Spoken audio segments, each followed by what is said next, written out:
on the right. And you can see on my put on the right, the labels for some of our zones and some of our levels here on our beast tool. So you can also know what I'm referring to when I call out open range sell zone, open range buy zone. But overall, what I'm looking for here, let's say for some upside, right, is again what I was just talking about. Want to see that 365 call, hold that open level, and our B zone here at about 65 cents, still doing it, right? But I want to see that 355 put actually break below our open range buy zone and go lower, right? This put goes lower, the call is going to go higher. At the same time, you can see we have that same zone in the middle here on equity, right? The QQQ chart itself, we're staying above that open level here at about 360.75-ish. And I want to crack through that open range sell zone at the top, right, for this call to work. And then for the flip side, right, if I want some more downside, if I want to play some downside here, then I actually want to see that put on the right, that 355 put, keep holding that open range buy zone as it is doing right now and go higher, right? Maybe test that open range sell zone and maybe break through it, right? At the same time that we break through that open range sell zone on the put, we want to see QQQ itself break below that open range buy zone at about 360 and some change. Here we go, starting to roll over a little bit. Cracking below that open level on the call, cracking below that open level on the equity here on QQQ. And then we can see here the 355 put is now going above that open level and coming up to maybe test our open range sell zone.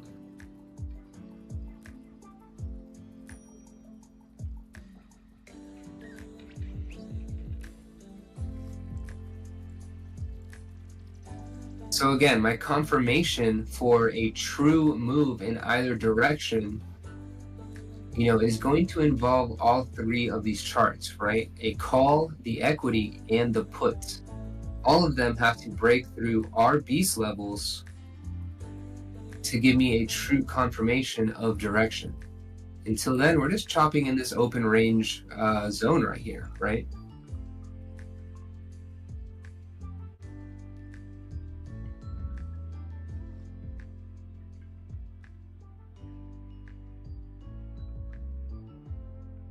A nice little bounce here on QQQ, getting back above its open level. That 365 call getting back up to its open level. And that 355 put coming back down to maybe test our open range buy zone once again. So still here, I'm not in any position, right? Both sides still look great. This 365 call is holding our B zone, staying near its open level. But also this 355 put is holding above our open range buy zone. Oop, okay, getting a little more downside here. Keep this with a fresh low of day. But we have YM here popping, right? So we're still getting some rotation here.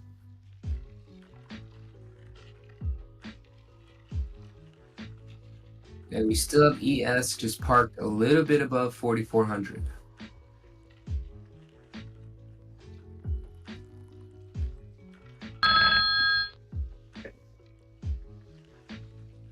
We've got some key psych levels here to work with as well across the board on our futures indices, right? We've got this 1800 here on our small caps on righty.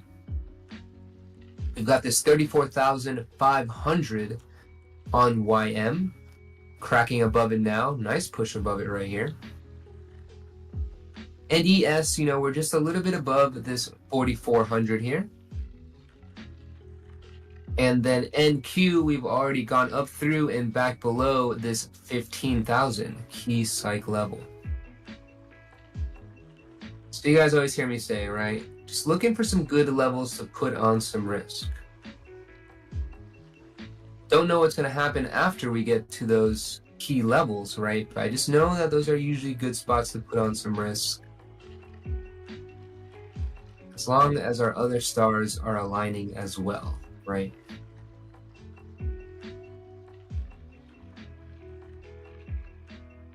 Going to be a little bit pickier today, though, even at these levels, because of our overnight action, though.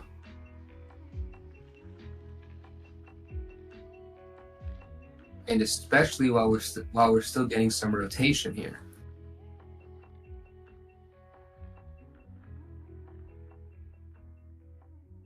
Really nice pop from YM here, getting back above this daily 200 and some previous points of control here at about 34,550.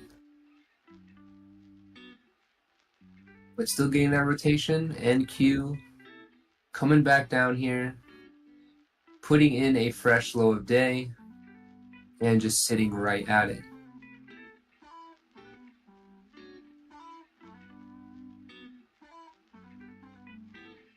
VIX came down, fell into our open range zone here, got down to our open range buy zone, little crack through it, but then rocketed right back up after it tested our zone there, and is back above 16 and printing a high of day here on VIX, sitting at about 16.37. So again, some things that I just don't like here, right? We got VIX coming up and punching high of day at the same time as tick is coming up and punching high of day, right? Don't love that. They should be doing the opposites. So again, going to be patient here for an entry into anything until all of these stars are aligning correctly.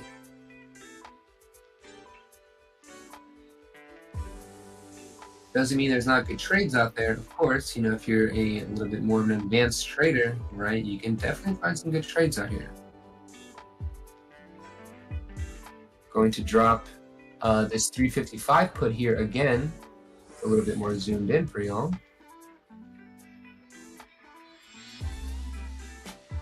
So you can see here,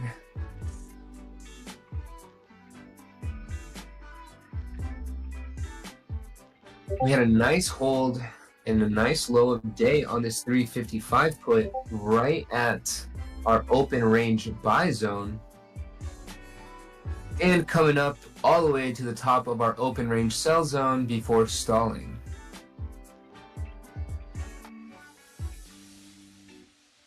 All right, so some great trades out here still, right? And if you are a little bit more of an advanced options trader, you know, you will really benefit from this tool, right? We see this every single day. That 355 put now cracking out the top of our open range sell zone. As this 365 call, remember we're always looking at the put and the call at the same time, right? This 365 call trying to crack under our B zone here at about 50 cents, but catching a little bounce. So again, you know, this is how we can kind of scope out these reversals with this tool. So our 365 call got to a nice level for a bounce, also a nice psych level at 50 cents, right? We also consider these psych levels even for options contracts, while the put is trying to reject here at our open range sell zone.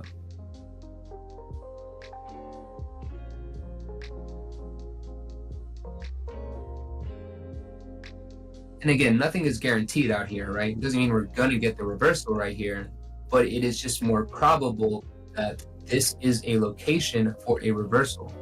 What else is also lining up right here perfectly? A key psychological level on QQQ. We're right at 360. Not a bad spot for a bounce. And the call and the put agree, right? Doesn't mean it happens. But again, just looking for levels that could possibly be a reversal. On a more normal day, I would be willing to put on some upside risk right here. But with the overnight action we've got here so far, I don't want to get in the way of this downside train just yet.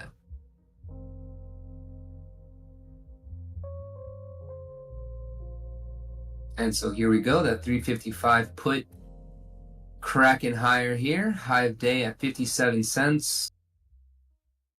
From multiple tests here at our open range buy zone at about 34 cents, 33 cents, getting near a double on this put.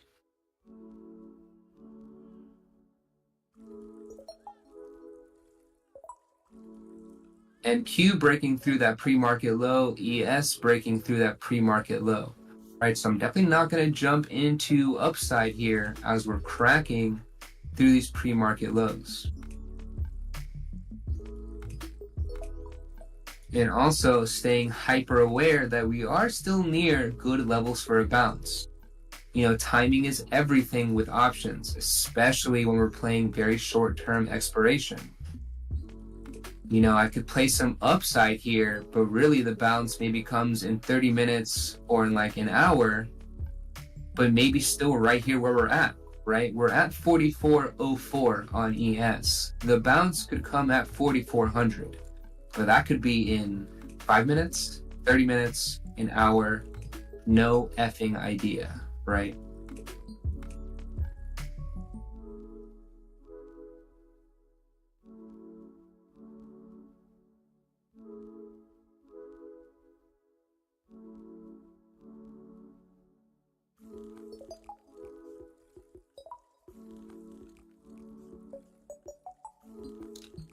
But for now, just keeping an eye on my strikes and collecting data.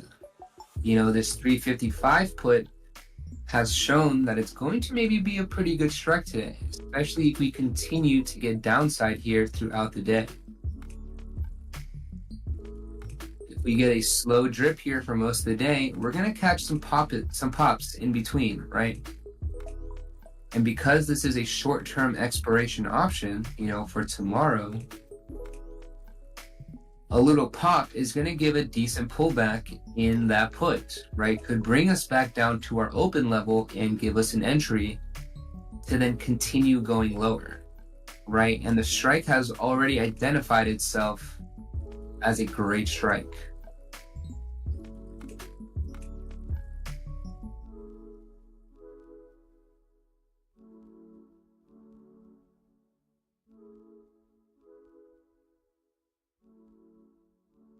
And I especially love to watch these bigger psychological strikes in these 5-point increments because they tend to have more volume, so they tend to give us better data, right? This 365 call and this 440 call on SPY both broke under our beast level and now have to work to get back up to it, right? Showing a little bit of weakness on the call side.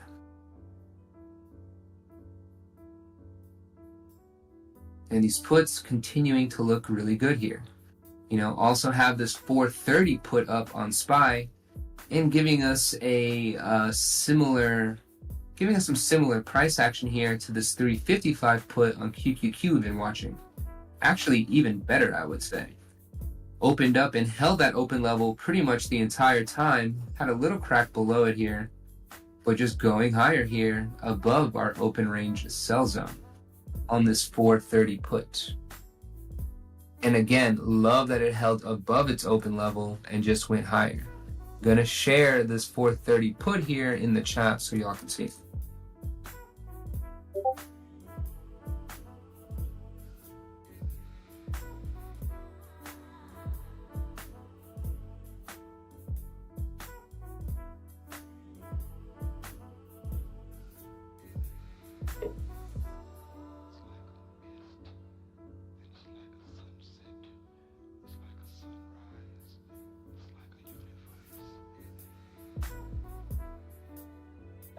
VIX is getting up here to our destination sell zone, the absolute top of our beast tool.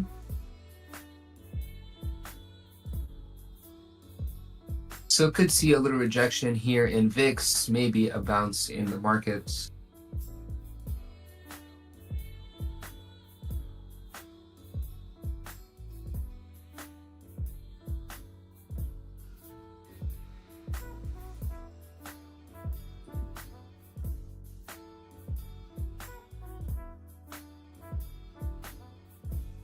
But again, I'm not going to just jump into upside here while we are still giving a downside look, right? Tick is just living down here at negative 800, negative 1,000.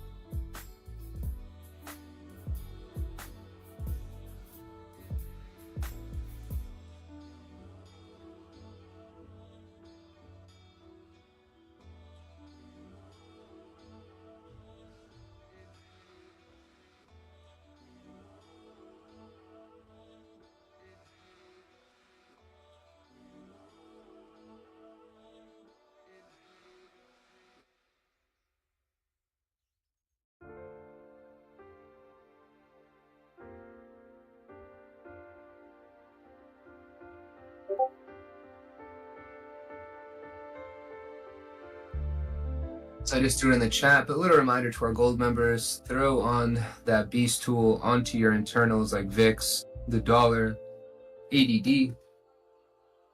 Works really well over there.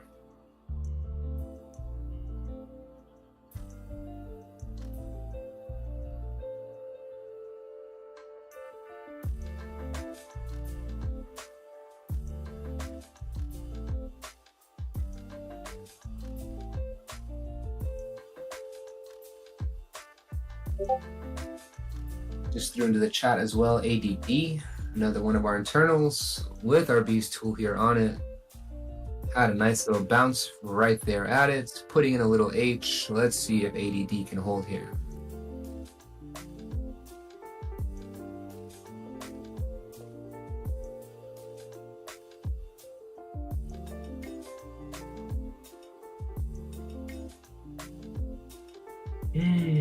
All right, I'm starting to like this spot here a little bit better for a bounce, maybe for a little upside risk. I still really don't want to get in the way of this downside, but internals kind of starting to line up a little bit better.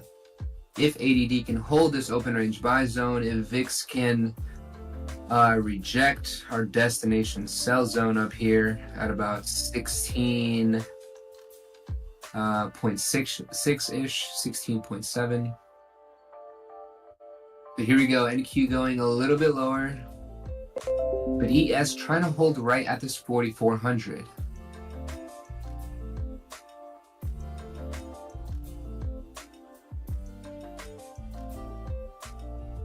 But again, only been about 30 minutes here. If we are going to get a bounce, it's probably going to be a lengthy bounce, so don't have to be the first one in.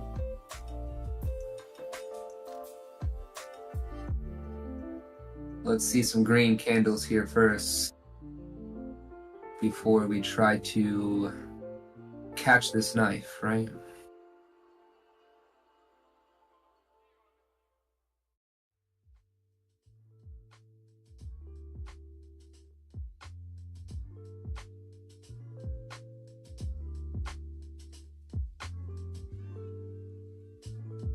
Yeah, I like that. I like that a lot, actually. Especially after an afternoon like yesterday and a little overnight like last night, they tend to move this thing real slow at open the next morning. Just destroy theta on both sides.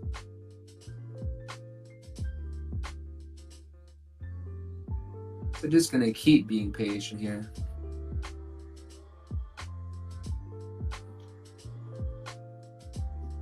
And as always, you don't have to execute a trade every single day, right? If you have a small account, it might be better just save your gunpowder here for tomorrow, right? Or this afternoon.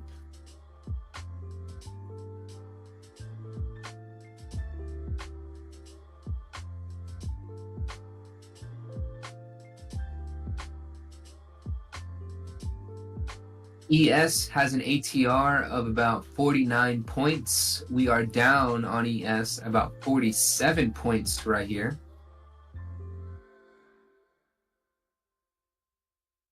So the better trade probability is to the upside.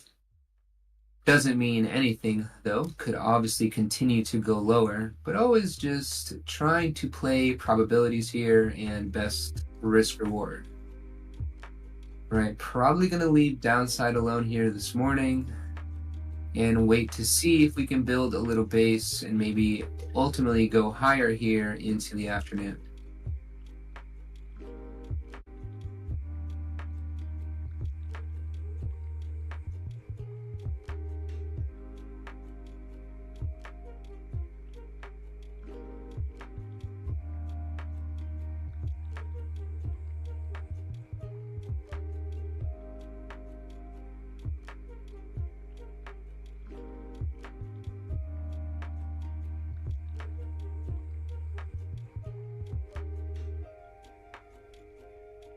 VIX with a fresh high of day. Not really punching higher, but just sitting at this high of day here on VIX. Ruddy trying to hang on to this key psych level of 1800.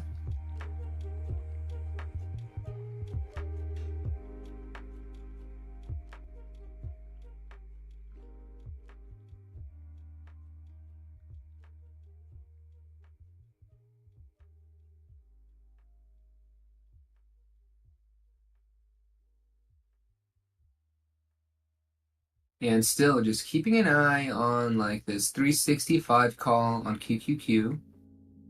Staying near Beast here, just a little bit under that 50 cents.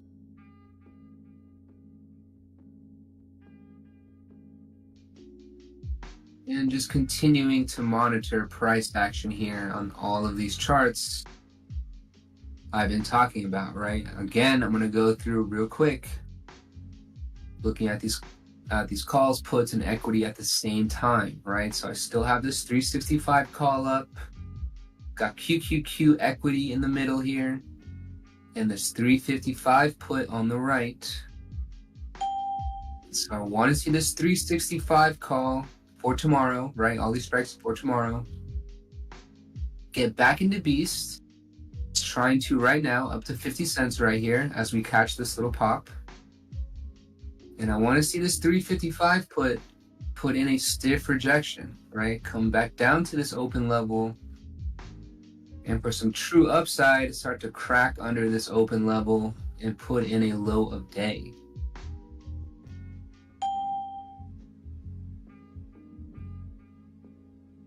Or on the flip side, right? If this is just a bounce to continue lower, right? I want to see this 365 call, maybe get back up to that open level at 66 cents and then reject it, right? That'll start to give us a little H, which means this 355 put will get back to its open level and start to bounce.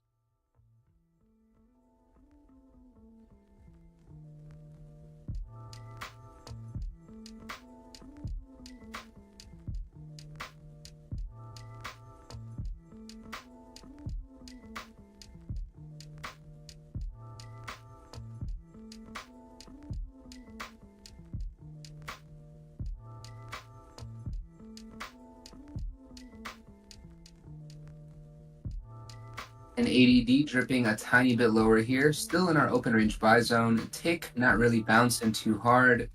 VIX only with a slight rejection.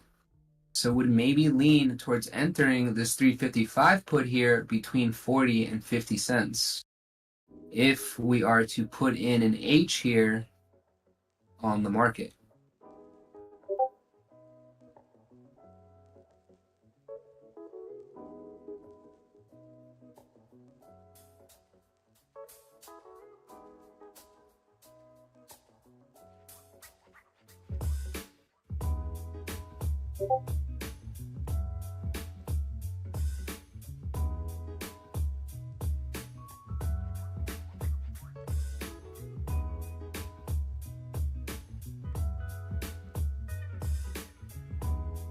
So gonna share a chart here of this 437 call that 2v5 here just called out.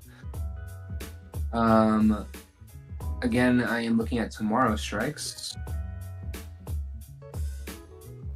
And a great looking strike here. Down to our B stone, bounced right at it, low of day, pretty much to the cent here at our B stone, just 1 cent off actually.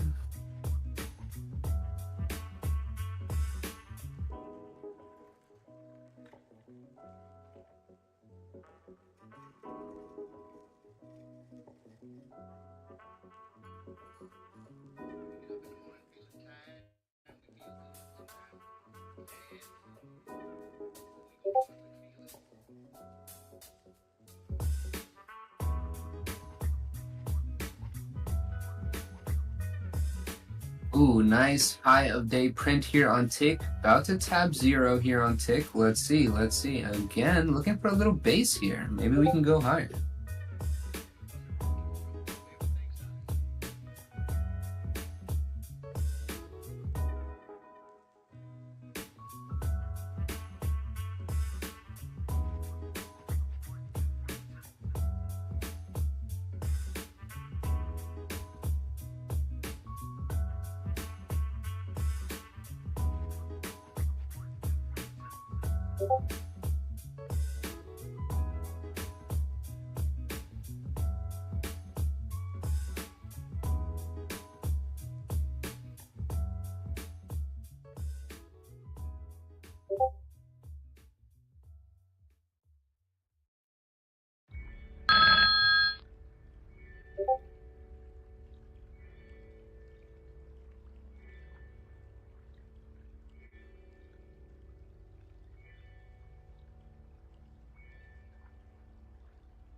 Really nice bounce here so far.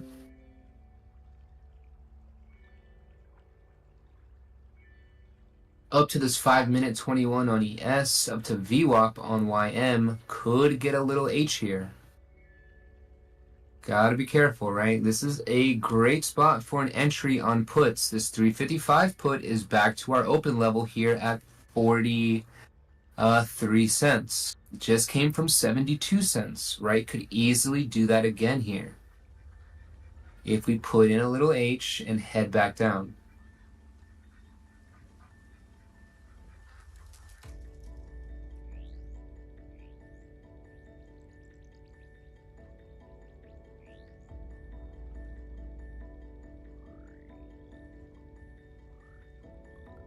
Gonna share both this 355 put and this 430 put on SPY.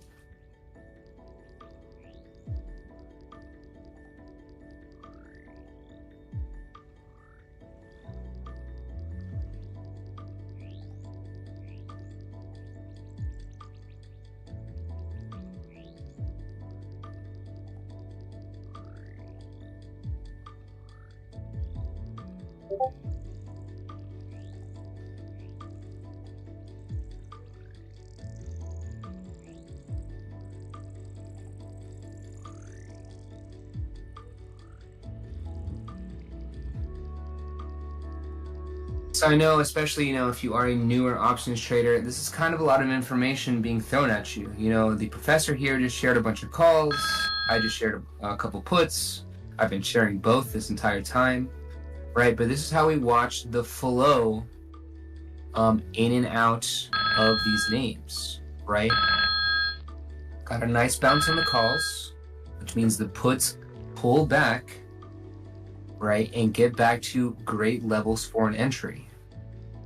That's where you take a shot, and if you're wrong, right, you quickly know you're wrong. Again, for example, this 355 put I've been focusing on. You get in at about 42, 43 cents, and we start to crack under that open level, right, you get your confirmation to bail out and only take a cut of a couple cents, right? Or you ride as much as you want to the upside on it.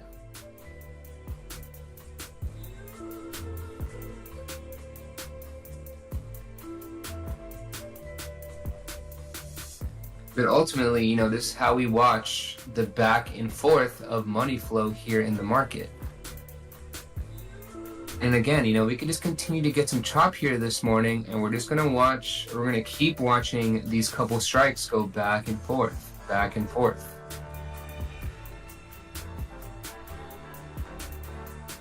Which is totally fine though, right? If either side here continues to just put in similar price action, right? For example, you can play this 355 put 40-ish cents to 70-ish cents over and over again.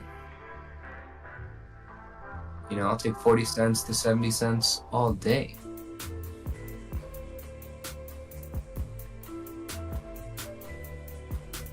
Or the flip side for the calls, right? That 437 call, about 70 cents to 90 cents. You can just keep clipping that over and over again. But then again, we have a better risk reward to the upside if we go up to fill this gap, right? You could play 70 cents to 90 cents, back to 70 cents, you buy another one, back up to 90 cents, you do it again, and then maybe eventually it breaks out, and on your third or fourth attempt of 70 cents to 90 cents, it goes 70 cents to open level at $1.27, right? Open range sell zone at $2 from 70 cents.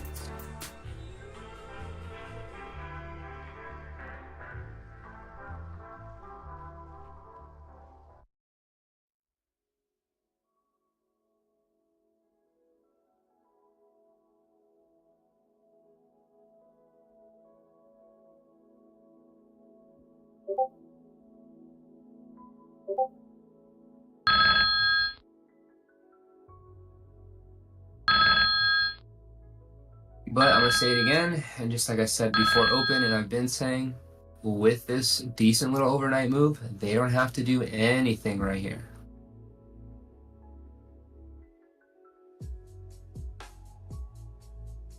We can chop here half the session, and big money has made big money.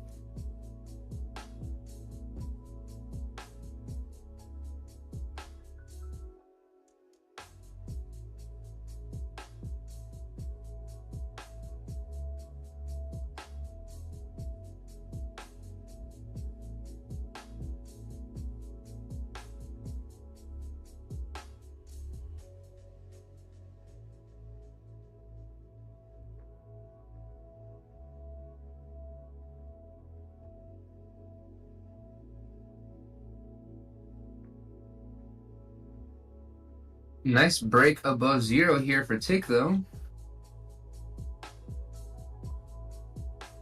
Punching a high of day here about positive 315.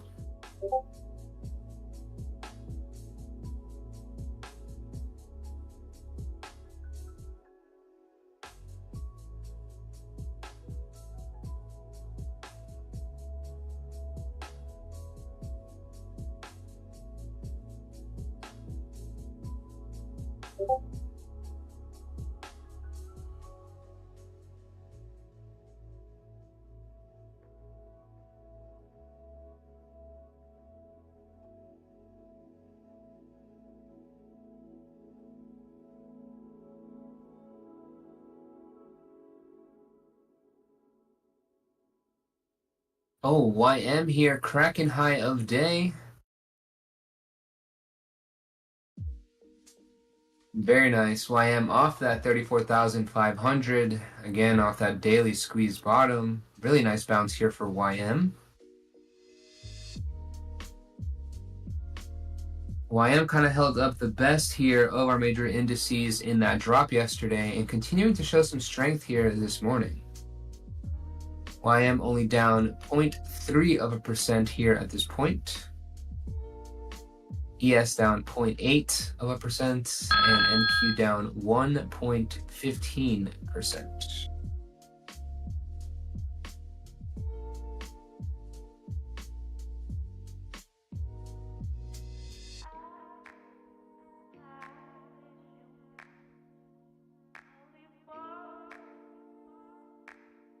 And the rotation looking a little bit better here now.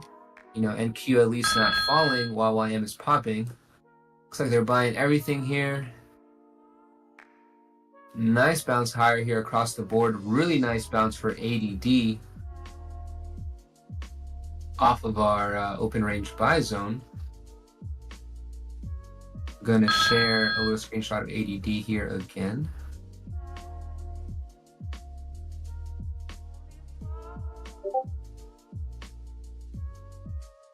Oof, and at the same time, right, this is what I was talking about earlier that we're looking for here on our Beast tool.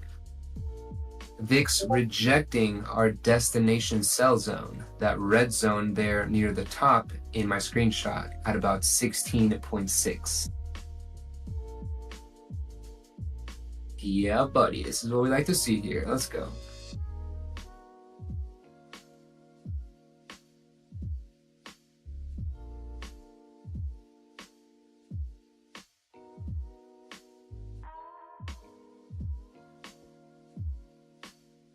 Our 355 put here on QQQ back to our open range buy zone, right at its low of day. Let's see if they start to turn it around here again.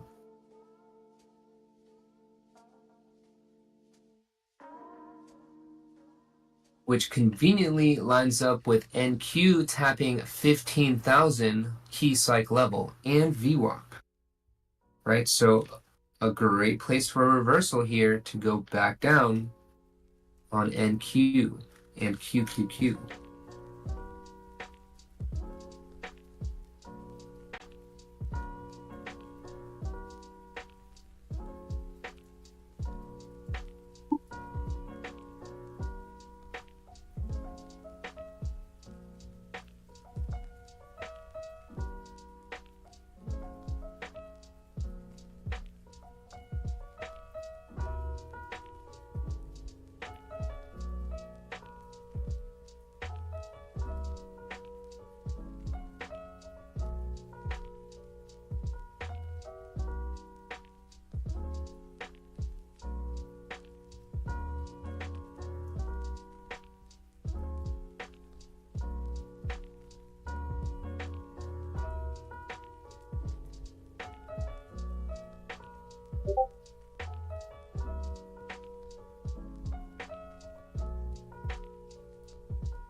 YM, our only index here, above VWAP at this point.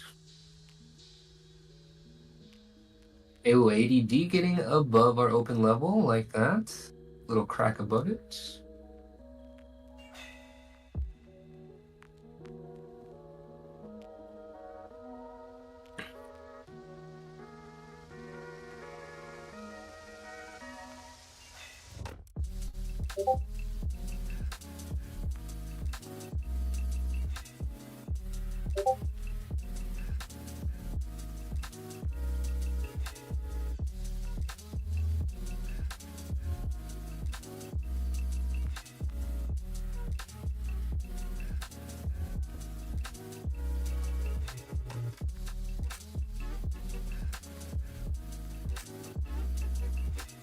Oh, this 355 put here at 35 cents looking juicy.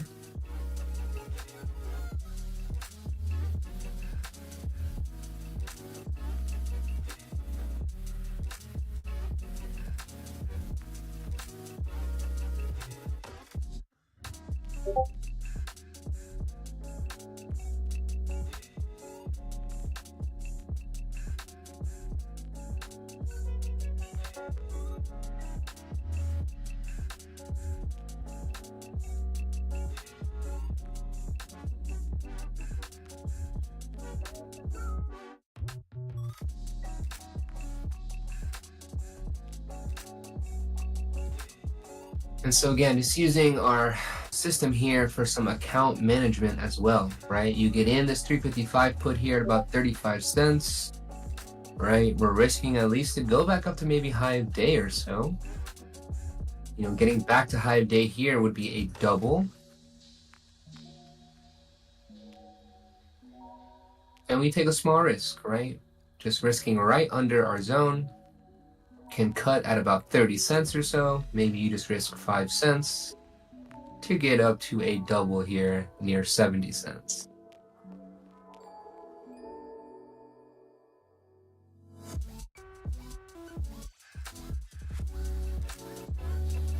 Right, or somewhere in the realm of 30 cents to up about 50 cents or so.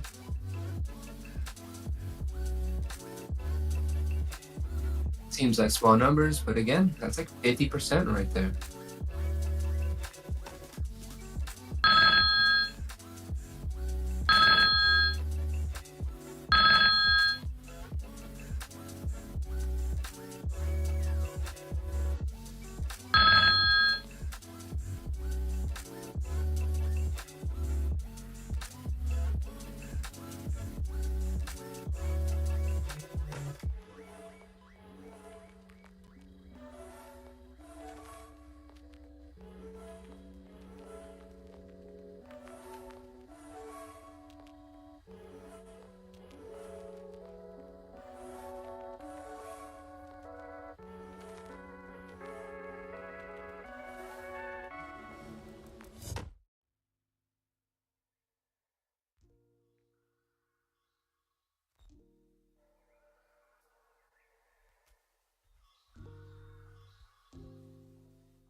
But overall, like we've been talking about this morning, you know, not really expecting too heavy of a move in either direction here this morning so far.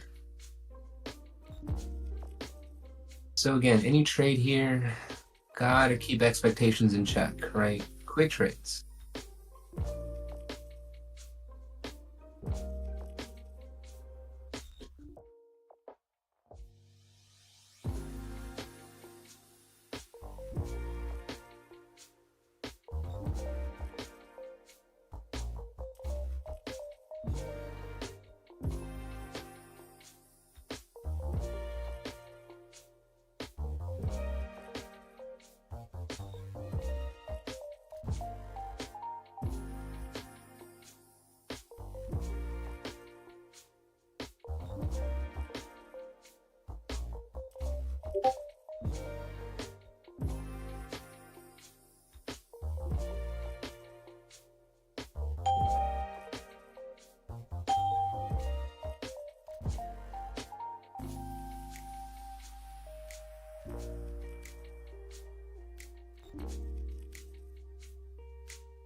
But all right, y'all, I gotta unfortunately wrap up my session here a little bit earlier than normal.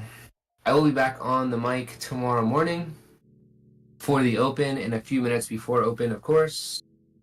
But y'all will have AP here in a little bit to take you through lunch here in a little bit of the afternoon. Yep, and all is well. Appreciate you. Just got some things I gotta do. A little bit of life. But all right, y'all, I'll catch y'all later. Everyone, stay safe out here. Again, big overnight drop. They don't gotta do anything here. Could just be chop. So take care of yourselves here. Be picky with those trades. Save your gunpowder for this afternoon or for tomorrow if you do have a small account. It will be worth it. All right, y'all. Much love. Catch y'all later.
Big thanks to Richie for covering the open.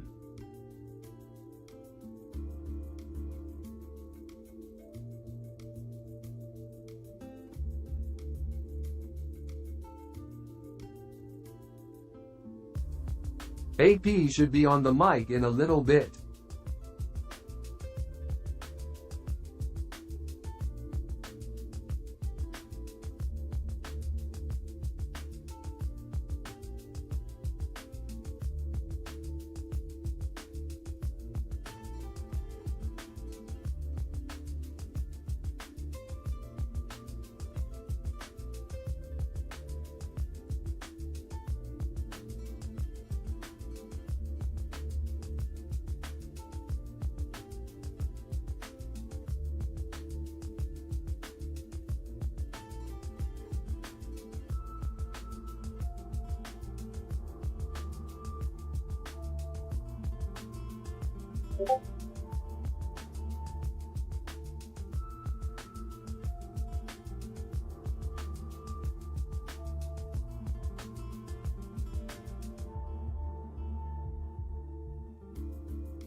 You have to import the Beast tool, then add it to your options charts.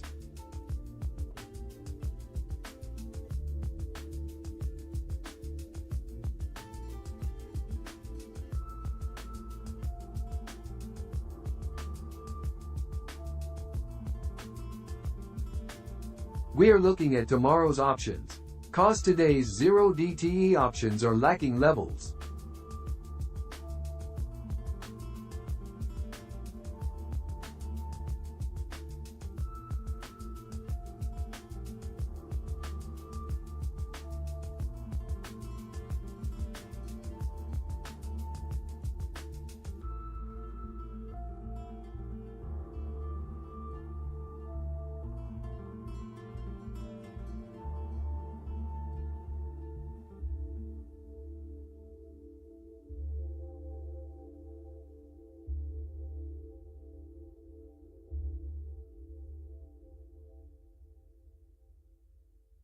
This can happen on Thursday as those options see little volume leading up to expiry.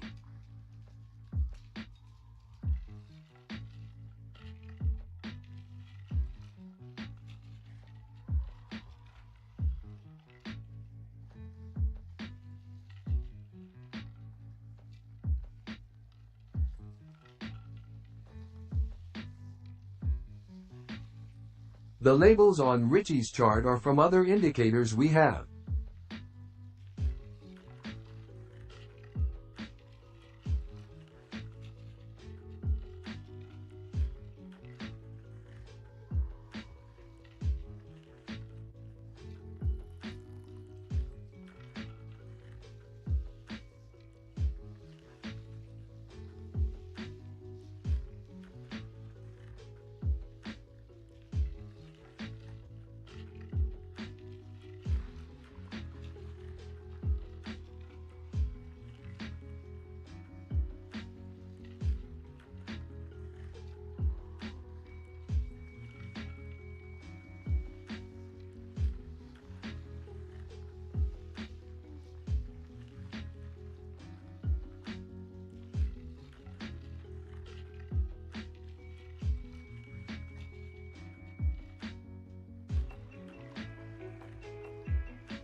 So we had a nice bounce and the calls printed off our beast zones for a decent return. Now we have a pullback. We want to watch for a higher low on SPY and QQQ, and it will soon be time for calls to prove themselves.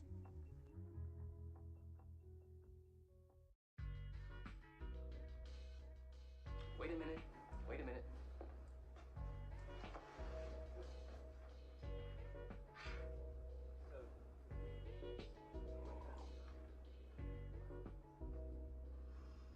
You know, this is, excuse me, a damn fine cup of coffee.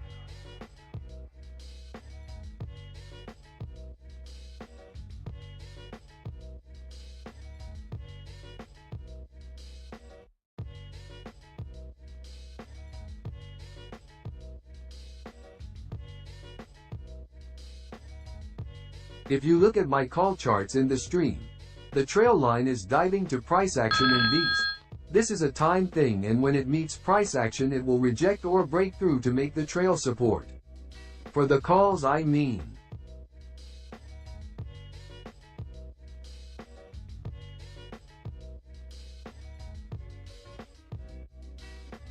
I'm gonna let you in on a little secret. Every day, once a day, give yourself a present. Don't plan it, don't wait for it, just let it happen. It could be a new shirt at the men's store, a cat nap in your office chair, or 2 cups of good, hot, black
SPY and QQQ just wedging for now.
starting to slip out of wedge to the downside on SPY.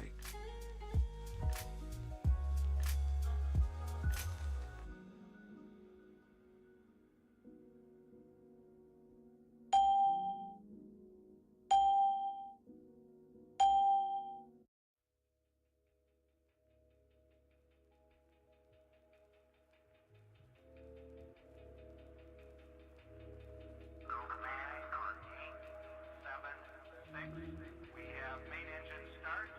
4, 3, 2, 1, and liftoff. 25th Space Shuttle mission, and it has cleared the tower.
Alright folks, I am going to step out for just a bit.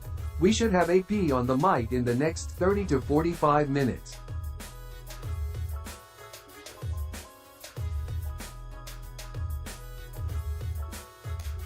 I will leave the live stream going.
Apple and QQQ holding up a little better than SPY.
I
have designed this speaker to amplify my thoughts so people will quit asking me for sandwiches. That should work, right? I don't know what you're talking about, Space Ghost. Go ahead, My Mozart. show was...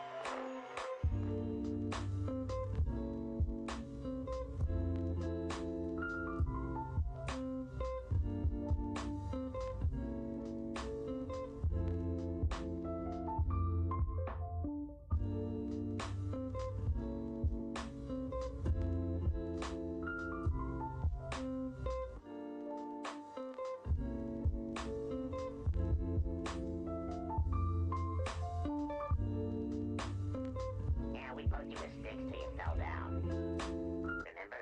You sure I didn't harness the power of the sun? No, it's definitely sticks. Beaten with sticks. All right, go get 'em.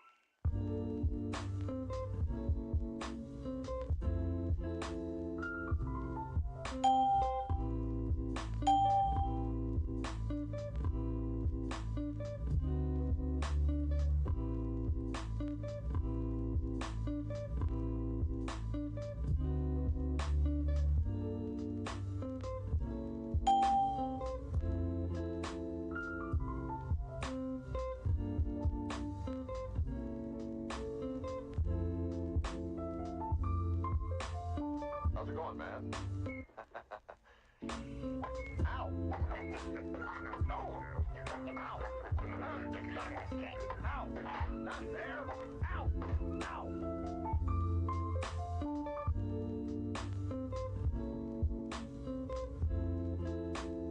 Are you still here?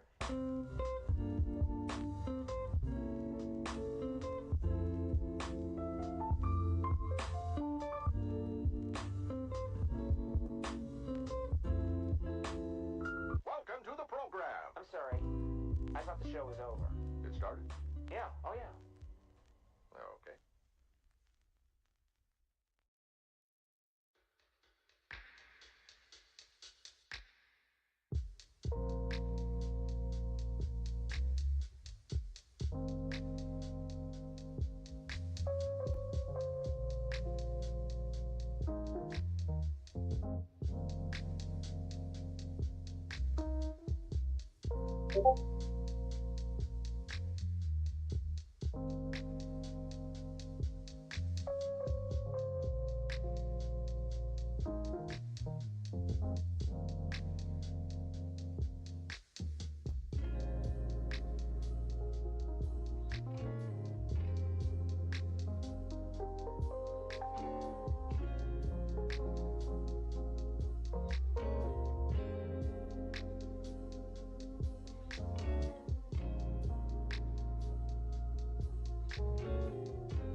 Are you leaving me?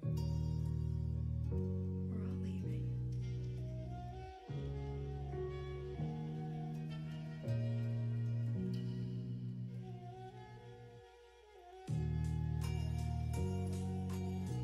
Can you feel me with you right now?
Okay, testing. Alright, looks like I finally fixed it by doing random stuff. Good morning, guys. Hopefully you guys can hear me now.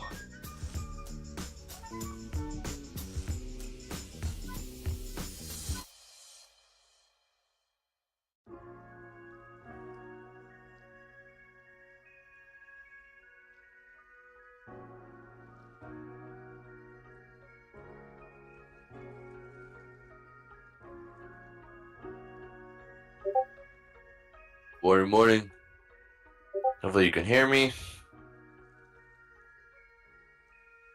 Yeah, I'm looking at potentially looking for a double bottom here on ES to potentially trade up. The only thing I don't like is NQ kind of broke his higher lows on this retest, and YM's at their higher lows, but they're kind of holding for right now. So it's a little bit more of a gamble than I would like right here.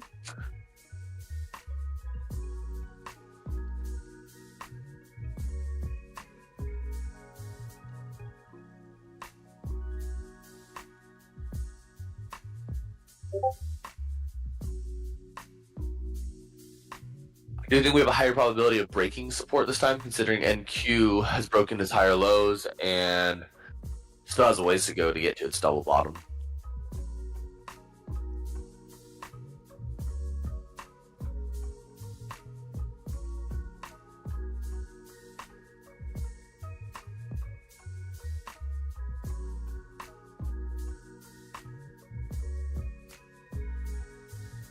Really, really clean day so far, though. Pretty simple and straightforward. I shared my ES chart above. Kind of just bouncing back and forth so far, looking to potentially try to break these 4,400 lows. If we stay below 4,400, guys, you know, I do like this short opportunity. I would like a retest of 4,400 potential to get short again.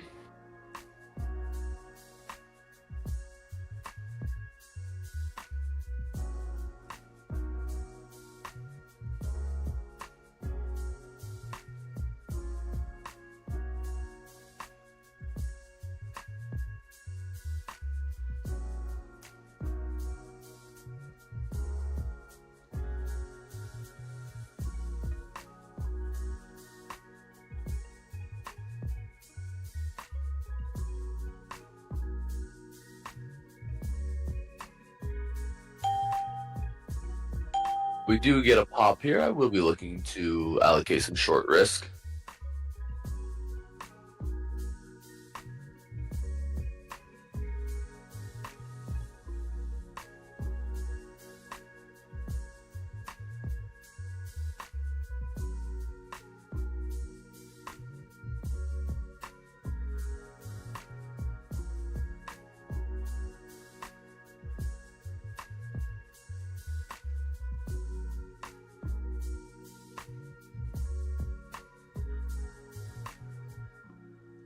I'm looking for some sort of short, considering potentially just grabbing small size here and then adding into the position heavier if we get back up towards 4,400. I may just do that. It's kind of chasing the lows here, but would be with small size, willing to risk that position going pretty against me, so I could add in. Again, it'd be small size comparatively to what I'm trying to get into. And I'm gonna do that, guys. I'm gonna add a small size here and see what we look like.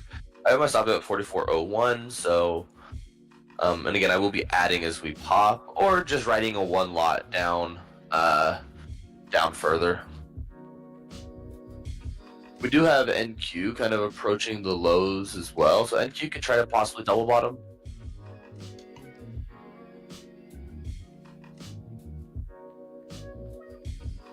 I'm in right here at 43.94.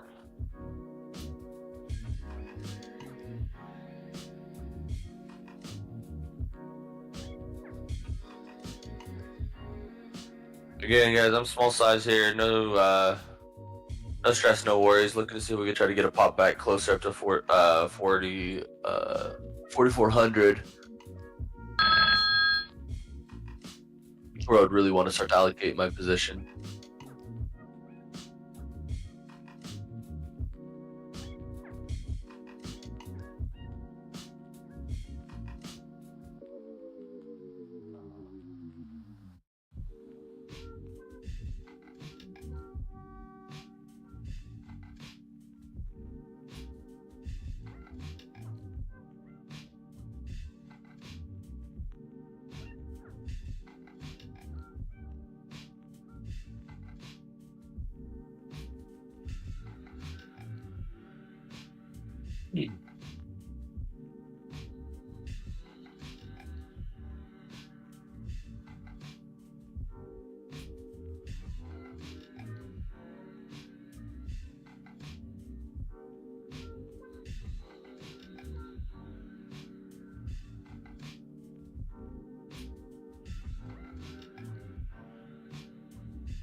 Let's see. We're kind of retest these lows here. See if NQ wants to take out the lows.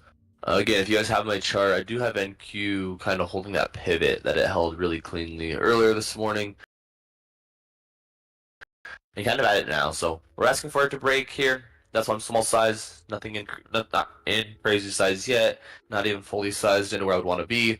And then we see. If we just break, we break, and I'll ride this one lot down. But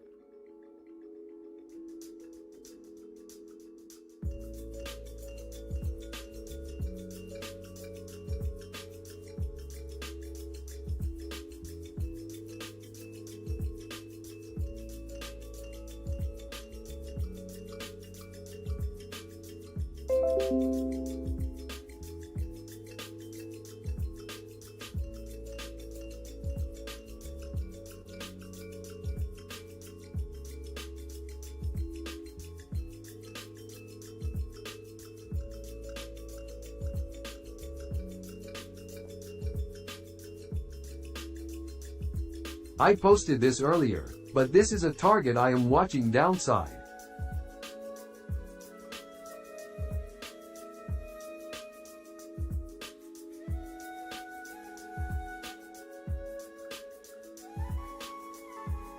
Daily squeeze bottom and second daily Keltner at 4,485.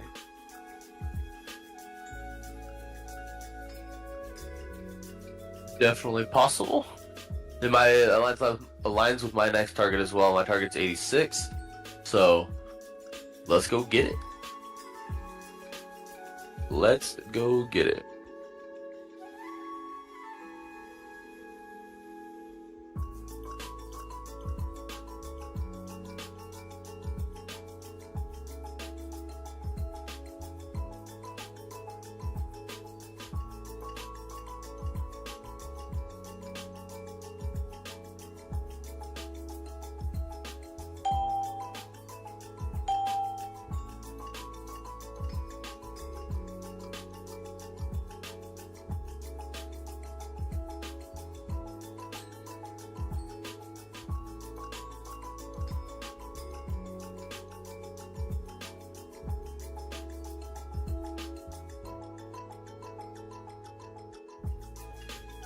I'm just letting this position work, everyone. I'm in here roughly around the lows, in at 34, or 94, sorry. 43.94 is my average. So just looking for it to break these lows. You can see I actually might add in a little bit here as we got the retest of that 95, which was the previous low day. I might add in now, and if we break above, I'll scale back out. So that's what I'm gonna do. Back above 95, I'll scale back out down to a smaller size. But right now we could potentially be looking to H below this 95, so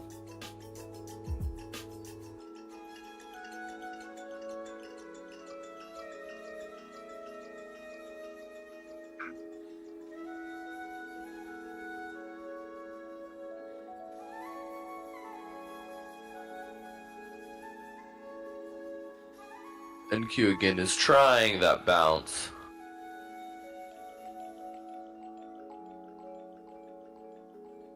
So you're gonna give it a little bit of room here before I decide to scale out or stay in full. Here, we're kind of right around this 95 level. And I have some short-term lower highs that have been built right here that I'm watching.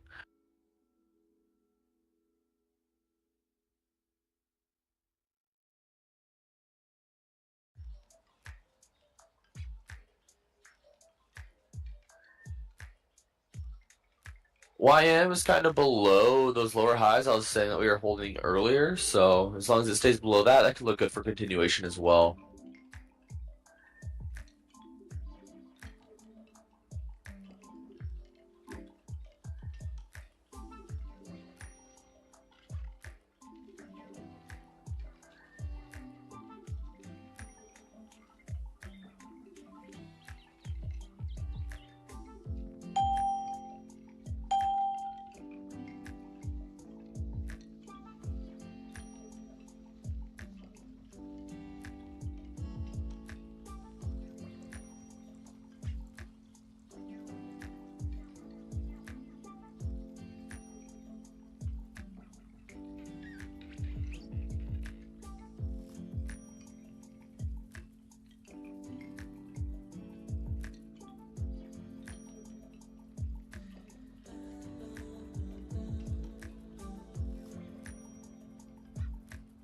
Alright guys, I'm going to scale out one potentially here if we break 96. As of right now, we kind of got a nice little small rejection off it.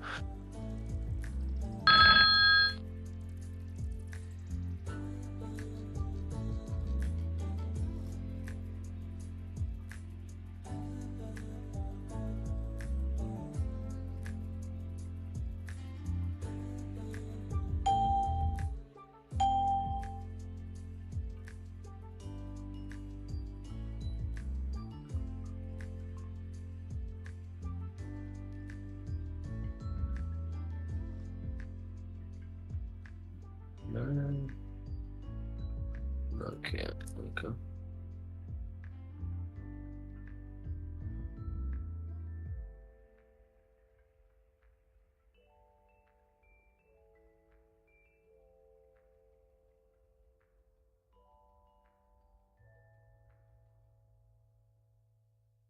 Looking to see if we want to reclaim this below 43.95. If we do, this still can look decent.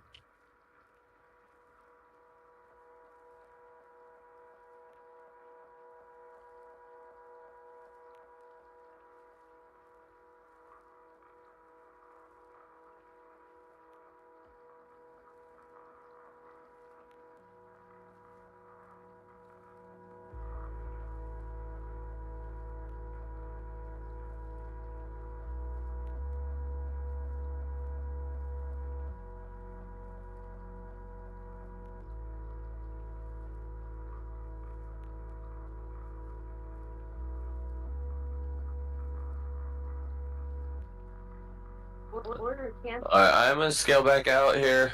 See if we can get this push up to 4,400, which is where I would feel more comfortable having some size on. So realizing a small loss there, don't want to carry the full loss all the way up there. And yeah. And I will re-add back in if we do break below back 43.95 as well. So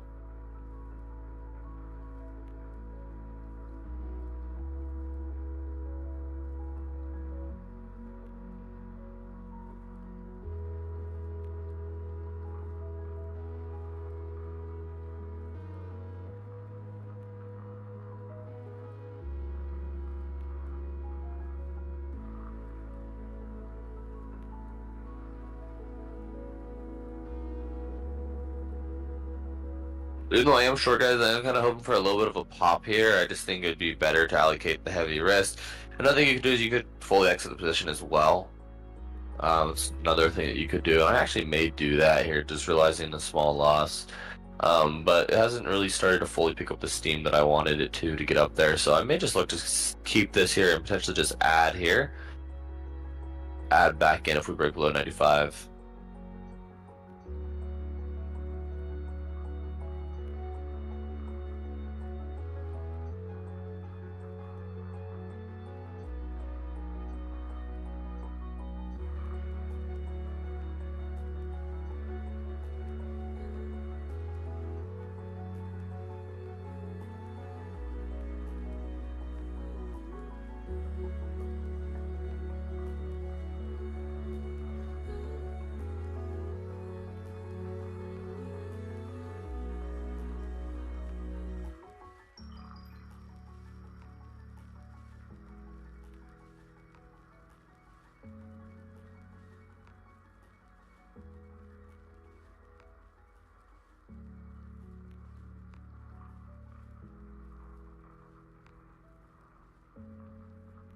Alright, guys, let's see. I'm considering heading back into this trade here.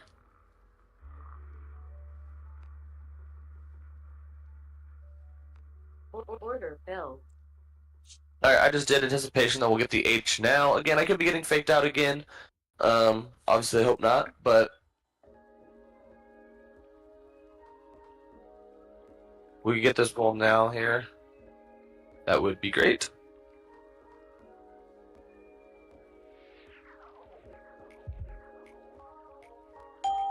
Really wanted to see us break 95 with a little bit more strength and stay below, so hopefully it doesn't just rip back.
Kind of like this rejection's at 97.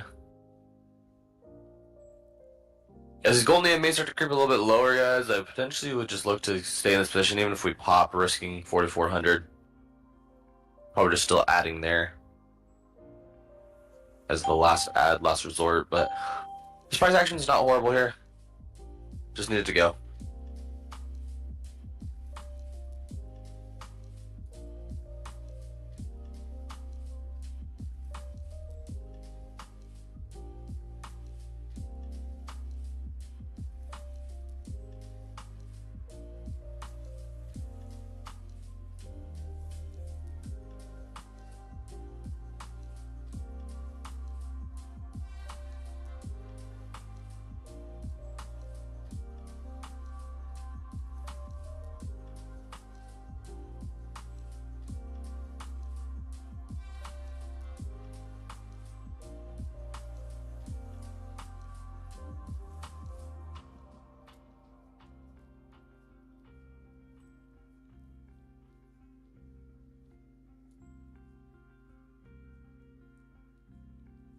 Slow and steady here. Let's see if we can get this break eventually. Just looking at across the board, NQ pop back towards the pivot and then seeing some rejection, which is nice. So I just want to see the continuation there. And then YM is retesting the lower highs and getting a rejection, which is also nice. So just want to see the rejection continue as well.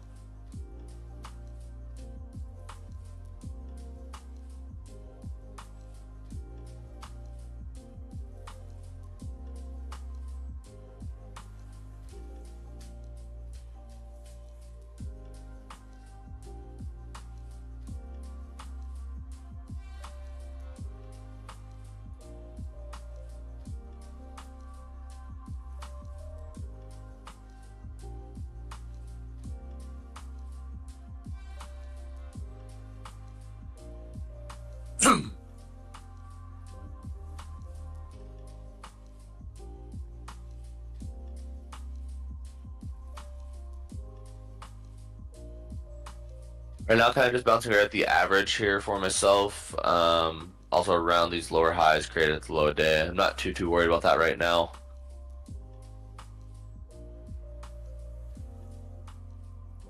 Kind of just flagging on low volume here.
Kind of back up at this 97-ish level. Want to see how we react here. If we do get through, we have a lot that it's gonna have to fight through. So we'll see.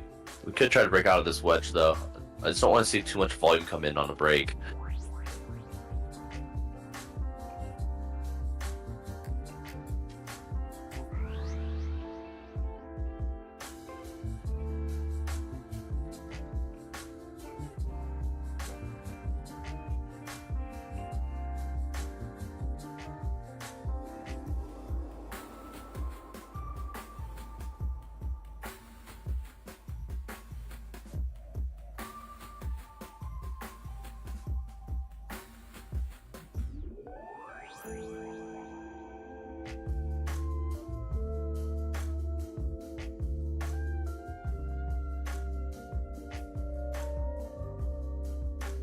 We get a fake wedge breakup. That would be really nice. I've found a lot of times whenever you break through a wedge on low volume and it reverses back, the other way typically tends to go pretty nicely. So that'd be cool.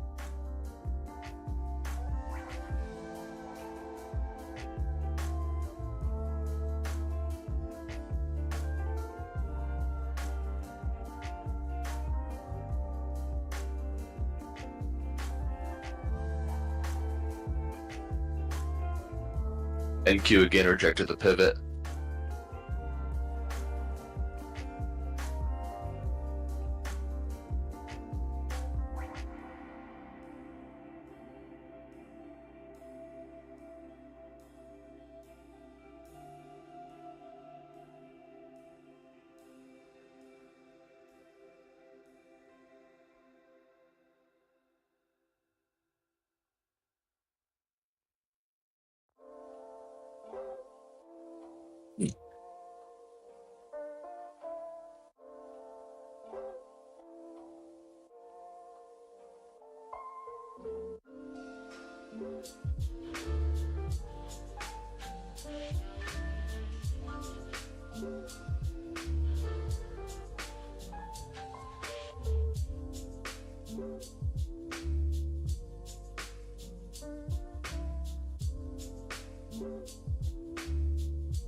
I'm being patient with this one. My stop is at 44.01. I'll be fine if it were to hit that. We would have to break through a lot of different things and stuff like that, so I'm completely fine with that at this point. Just trying to give this trade some room, see how it plays out. Only down about 1.5 points right now, so.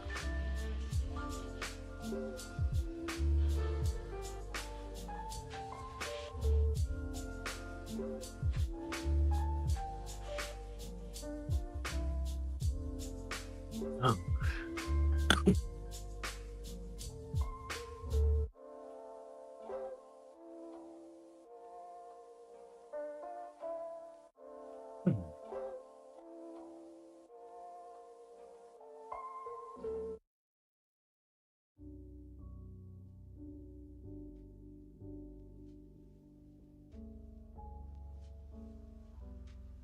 Another possibility is we very well could be setting up a base as well down here at these lows, potentially try to recover some going into Friday. So, all things to be aware of.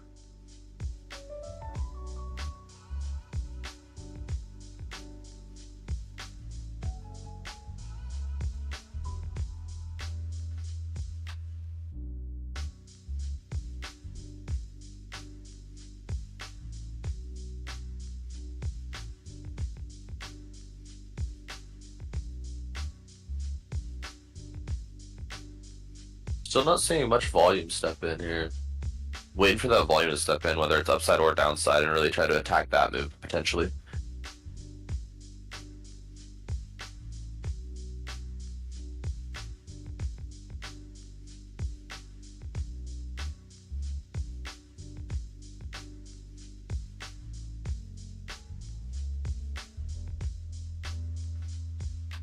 Order filled. I'm adding a little bit right here, these golden EMAs. Again, 4401 is my stop, so if we hit my stop, I'm completely okay with that, and I would look to potentially actually even reverse long if we start to push through. Still just haven't seen the volume that I thought we would see on this break, so it's a little suspect in my opinion, but it could still do it.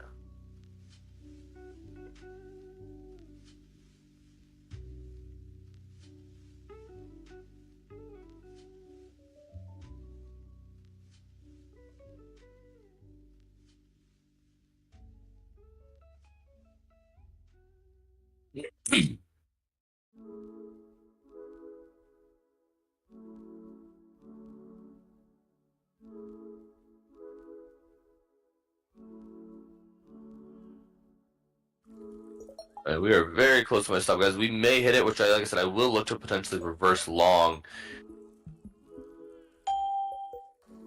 Added just a slight more smidge right here, a point away from my stop, just adding about $50 more risk for if we were to come back down, a lot more rewards. So.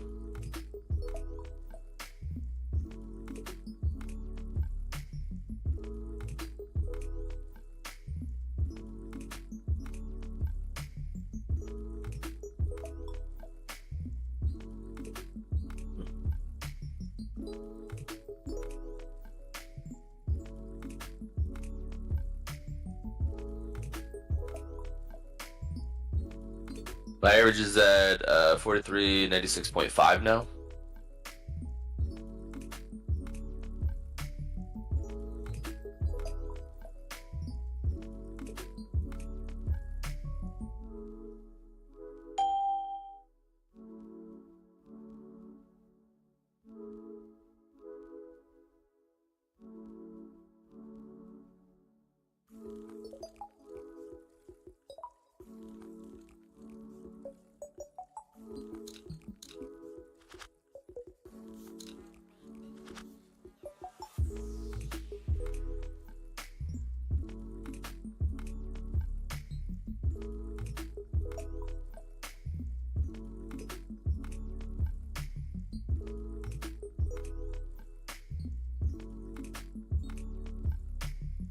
See, we're back below these golden EMAs. I really want to see us start rejecting this and start to fade off here. I don't want to see us get a full-fledged recovery. If we do, I think buyers could potentially step in around this level and spring us forward. So.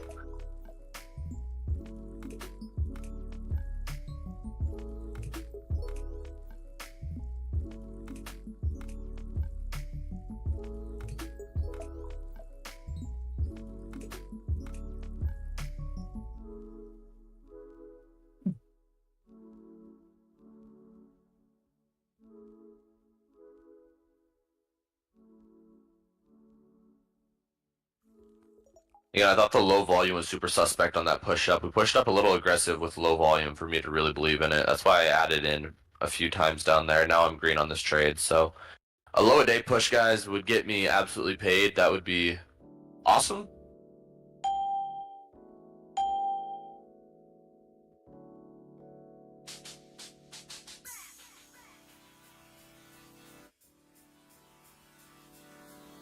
Low day is my target. Can potentially look to trim some as well.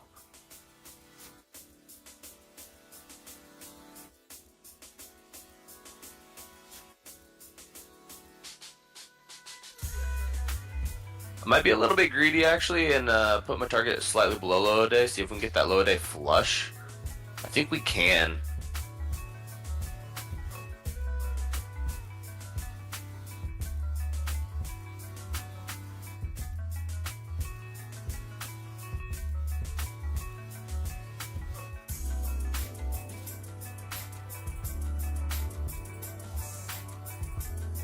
There's if we see volume really start to actually step in on this candle in the 5 minute, I'd be fairly confident that we're actually going to flush this go around. But everything across the board looks pretty decent, so we're at the lower highs though, so trimming here wouldn't be a horrible decision by any means either.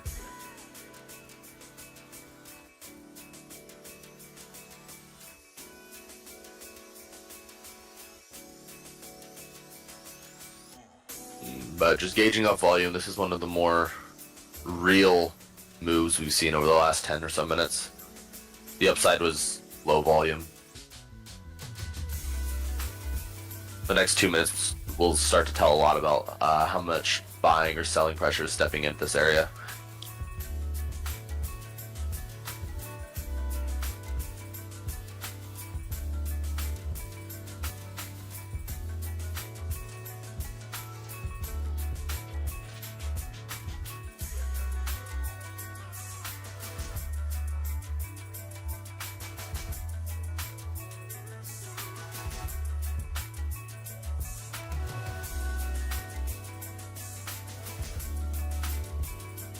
Volume again really slowed down right there at the bottom.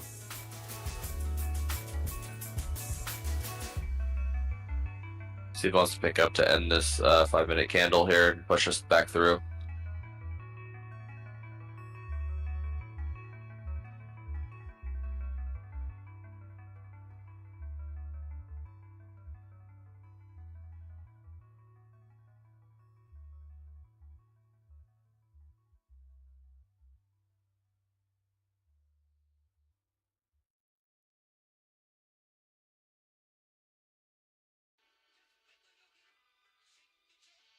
Because I am heavy size, guys, I'm going to put my stop at break even at, or a tick below break even, which is at 96.25. So, worst case scenario, I lock like $62. We hit low a day, it's like a $1,600 trade, so. I'll take that R to R any day of the week now.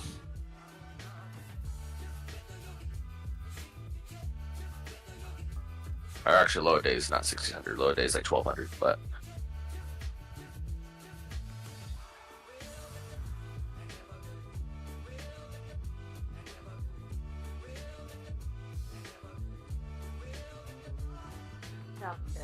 Alright, that did stop me out right there, right at some small profit. That's fine. Gonna just continue to gauge this move and really see. The volume of sellers didn't step in as much as I really wanted it to on that candle down. So, learning a lot about this move as we kind of just chop around in it.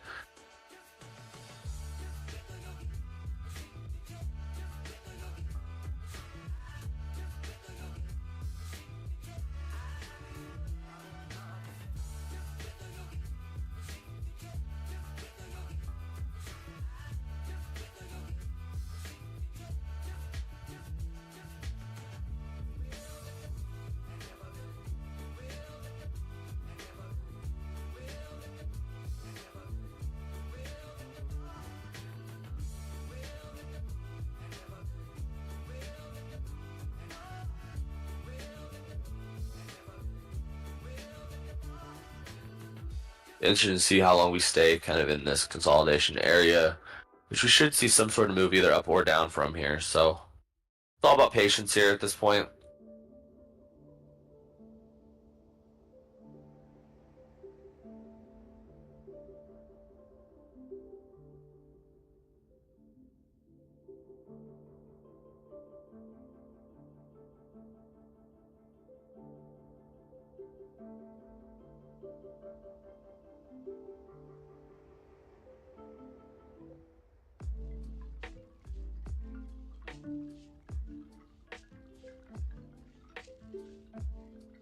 These lower highs, though, down here are a little concerning for anyone trying to short. We've been putting in some pretty steady lower highs, lower high, lower highs. We obviously can break and roll, but again, you know, just reading everything here doesn't look like we necessarily want to. Kind of looks like we want to try to recover a little bit, maybe go visit VWAP again back at like 4409. Depending on how long it takes, maybe that's only around 4405, 4406-ish area, but if we can get another retest of these lower highs, I think I might start to build into a long position.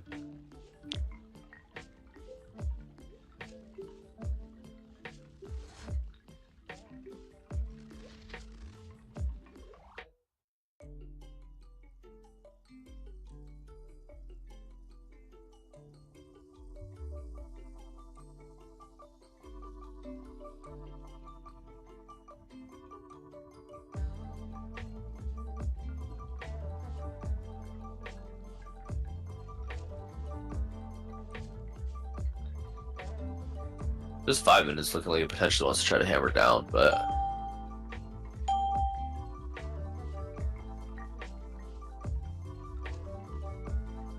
and maybe we were one test of these lower highs too late on the sell, but we'll see. We will see. We're kind of testing all these wicks here. We've had a lot of bounces here. I might try to snipe an entry here, guys. Order filled. Alright, I am in right now. I'm gonna risk low a day. Put my stop right at 43.92. I'm long. That is my risk.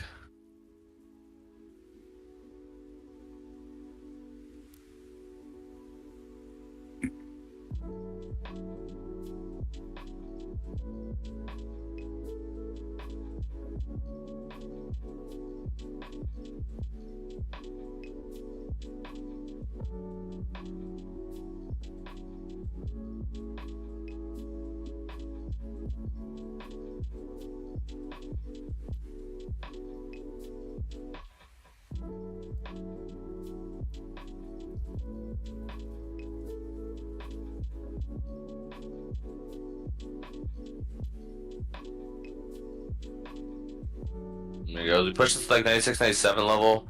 Might look to scale some here. I'm gonna do that. Lock in about 2 points on that. That's 1.75. Still with a runner here. See if we can get through. We'll put a stop on this one at break even. So worst case scenario, capture a couple points.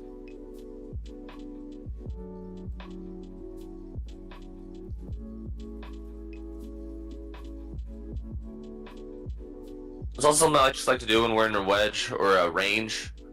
To play the range, and if it reverses back, then, you know, get out. Another thing you could do is try to exit your position here and enter back short, etc., etc. But I do think it looks like we might try to break eventually, so I'm going to try to let one of these runners run about 2.5 points here on this. Right at these golden MAs, so we can punch it through. This looks really nice. My stop's up at 36 with my average at 35.25. So worst case scenario, capture about a point on the runner.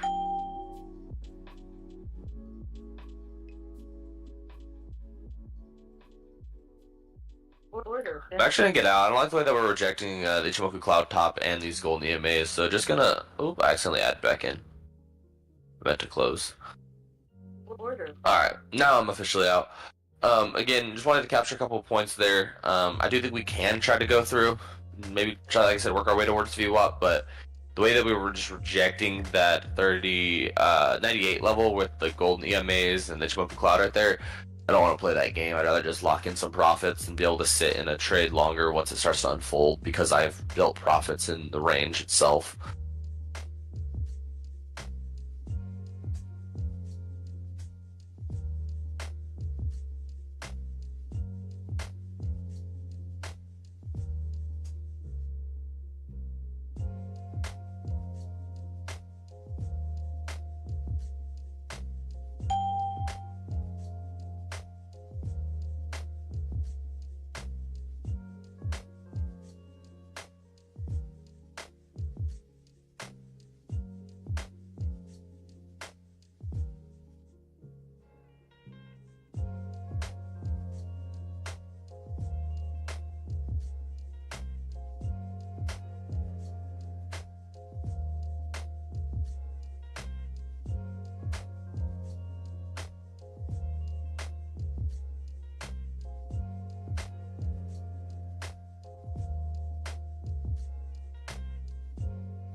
Hey guys, I'll be right back. I'm gonna grab a water. I'll be right back. As we just kind of chop and chill in this range. Probably gonna choose to be a little bit more and more patient as I built up a decent little profit just trading the range, and look to just allocate risk of the profit and look for a certain direction. So just waiting for more signs to align for me to be a little bit more convinced on a certain direction. I am starting to lean upside, but we will see. Give me 1 minute, guys. I'm gonna go get a water. I'll be right back.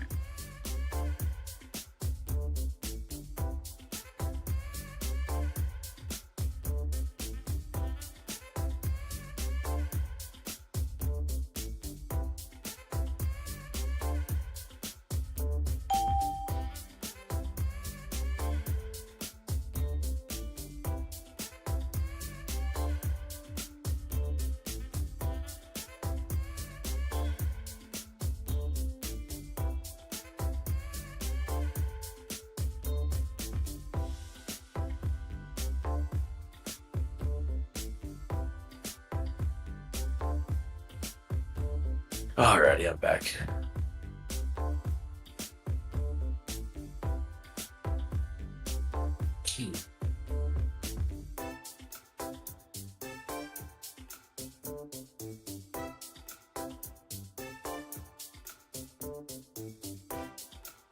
Did anyone trade post FOMC yesterday, or while Powell was speaking, or anything this morning? Or how'd that go if you did?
Still facing some resistance at this 4,000 level on ES, or 4,400, sorry.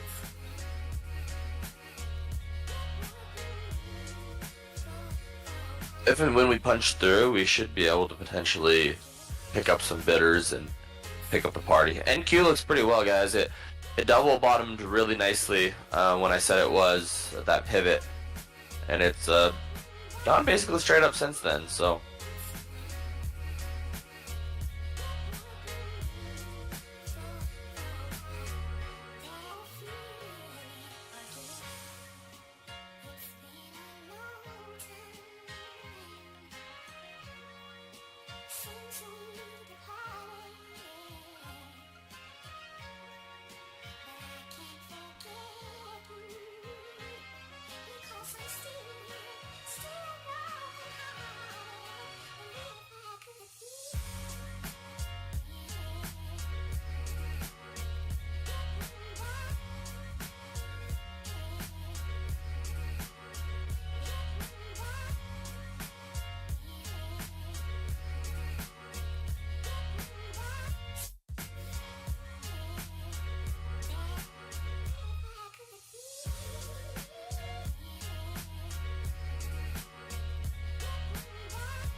Another rejection at 4,400.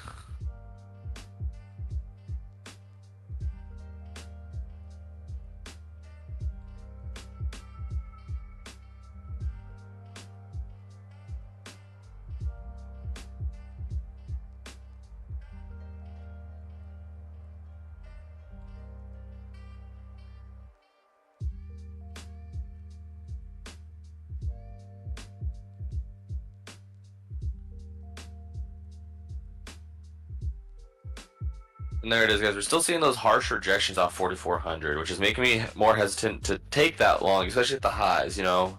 I feel more inclined to take it around here, but we're just selling off so hardly off that level, so it's still just going to be a little bit careful. May look to actually switch to an NQ.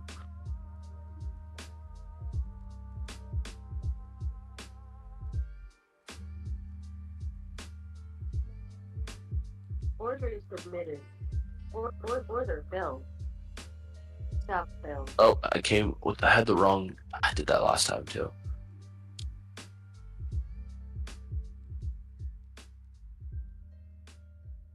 Order filled. Alright, I am long NQ. Tight risk, guys. If it just starts to flush here, I'm going to get out, but looking for it to hold this 48 level.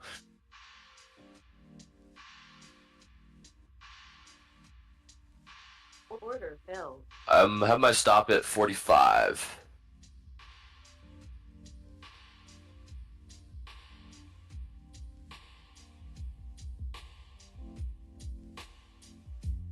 On NQ.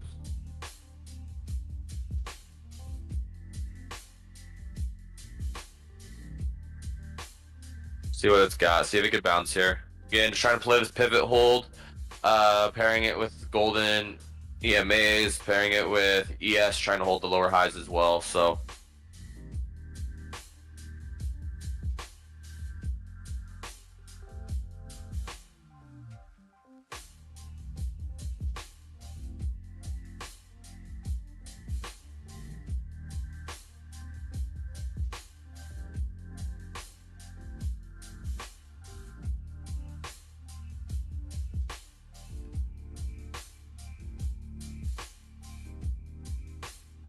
and if that breaks through, that should tell me a lot about ES as well.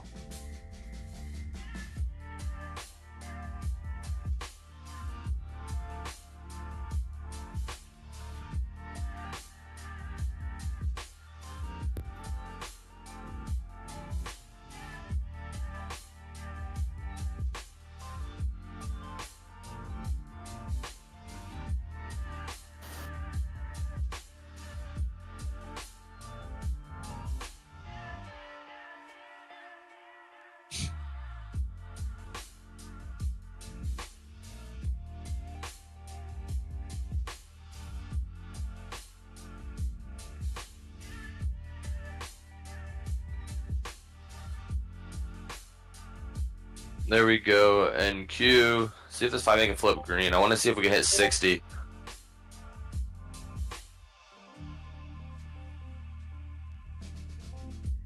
Ecliptic confusion. Press a screenshot trying to control the beast. So it looks like that was an alert to buy a call because we were at the beast line yet. You bought monster at the same time. Nice. Let me see. 9. Oh, that one right there. Yeah, I think Professor could try to step in if he's around right now to clarify a little bit further.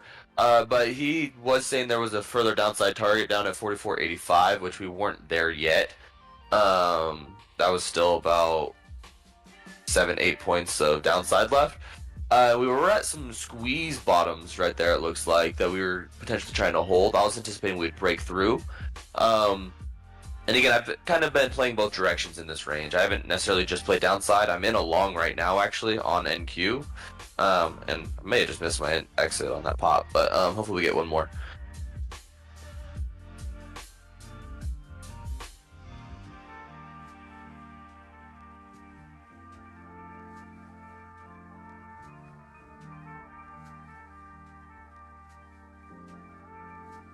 I may have missed my exit on that pop. Sorry, though.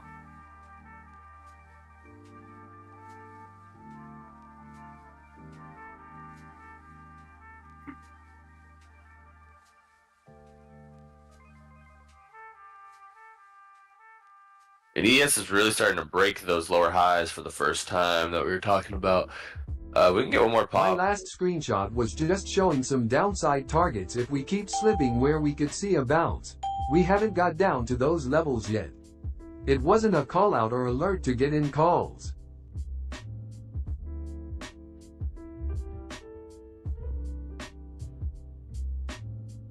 Yeah, that's kind of what I thought, Professor, was like, you're just showing some levels that are around there. And like I said, we were at some squeeze bottoms, so it's like we could bounce there. It's possible, but if we kept slipping, we broke through, there were some downside targets as well below. So just information, you know, targets, levels to play off of.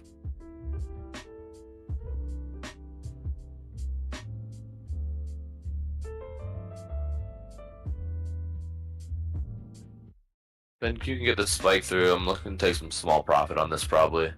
Or if he just wants to dump, he'll hit my stop. But looks like they want to continue a little bit lower now, so yeah, there's that NQ stop, guys. So I'm putting my focus back on ES, as now it looks like it wants to move, so missed my exit there.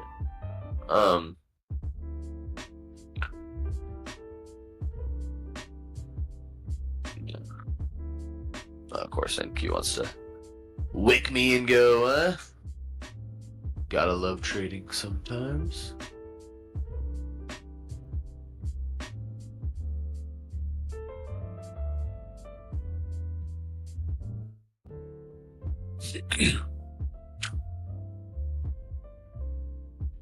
Dang, when it goes, hits my PT.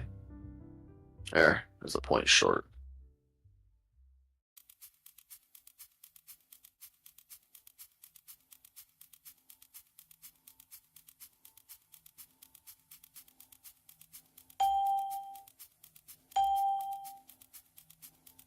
Order filled. I am trying downside on ES here again. Super small guys at these lows. I don't like playing what could be a double bottom, and it very well could be. So tread lightly here with this.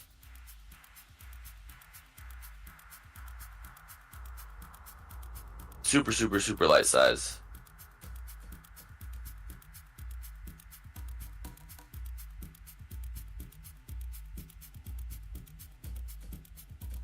I might just take this off right here, only down 1.5 if we don't immediately H.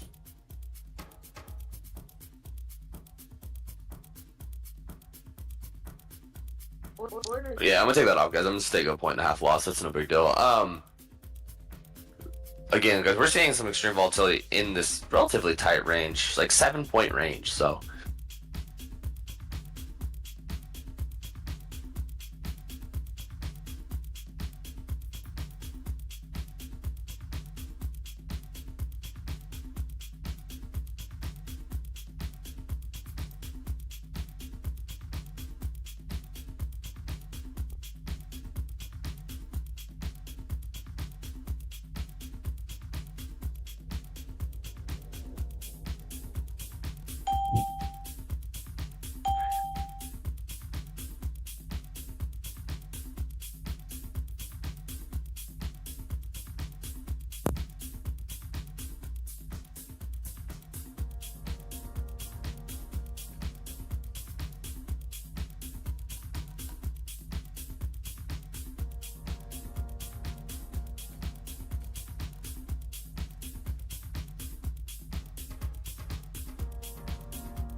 Tight little 3-minute squeeze here.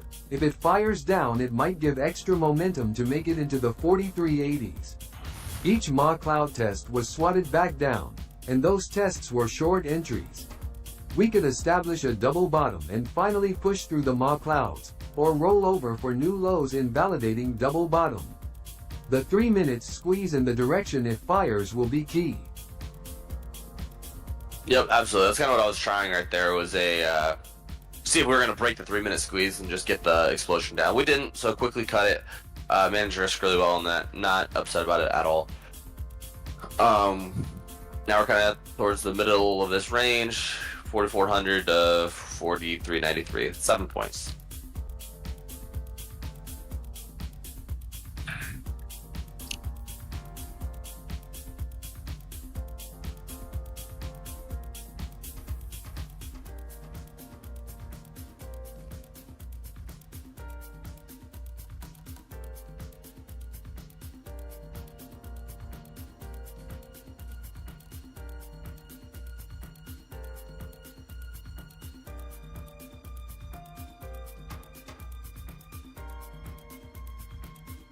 Who knows how long we stay in this little squeeze? It could be quite a while. We have some squeezes starting to nest up though. We have a 3-minute and 5-minute.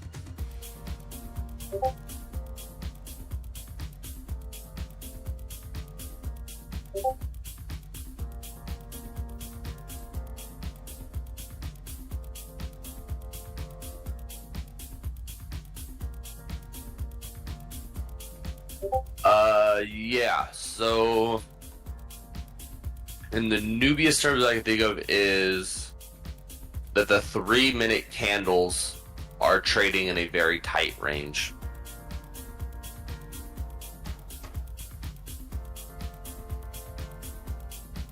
Are you familiar with the TTM squeeze at all? If you are, it's the same concept, just specified by a time frame. If not, it's basically a compression of price action that should eventually lead to an expansion of price action in a certain direction. I don't even know, honestly. I think so. Yes.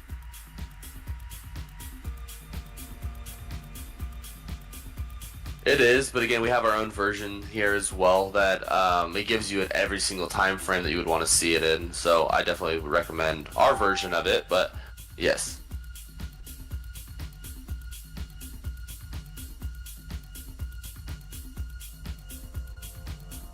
I can't seem to find it. Or Right. throw on 3 minutes bowl bands.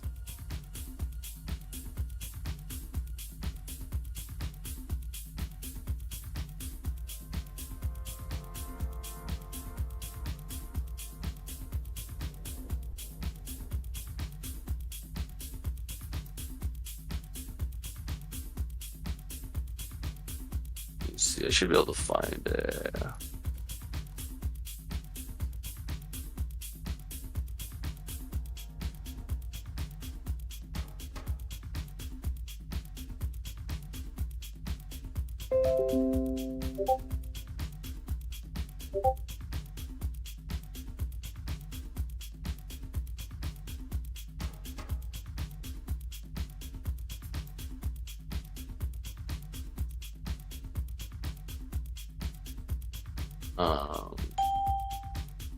Trying to. Oh, I found it on the. I put it on my chart. I was looking for I was like, where's the clouds? Where's the visual? I don't see it. I forgot they don't have that. That's not theirs.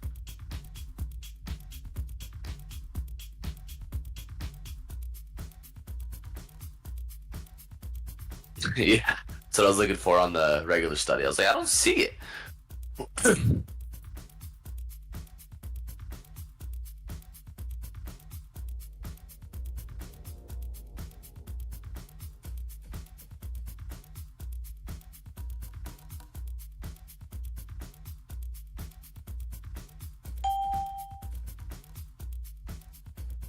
Looks like we are also in a 3, 5, and 15-minute squeeze. So, do we have a triple top at 4,400, or do we punch itself through? I guess we'll see.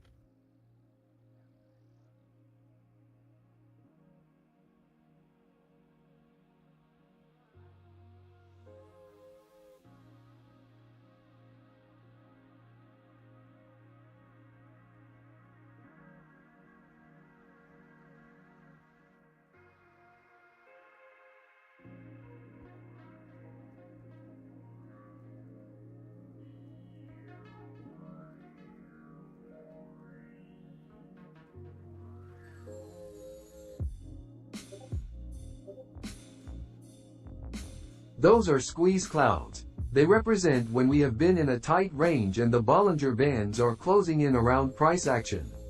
When a squeeze sets in, Price action can tag each side before finally pushing out of squeeze, which is when momentum can come in to support the move.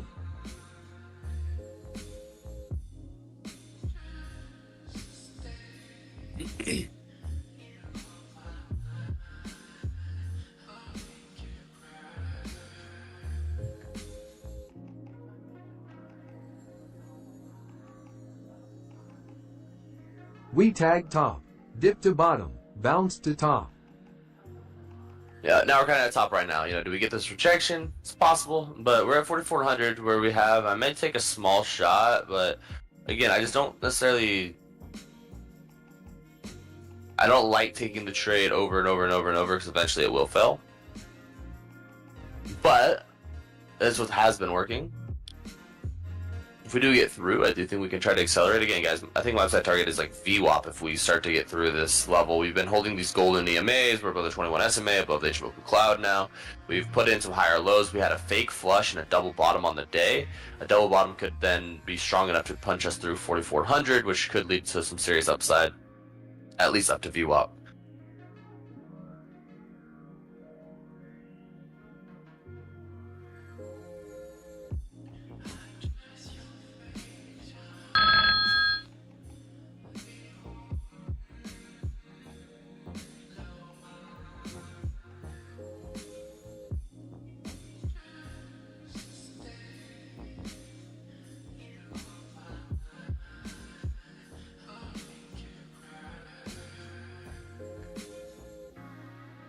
I can't believe NQ. NQ whipped me out to the cent and has now ripped 55 points since then, so that's always fun.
QQQ with our levels.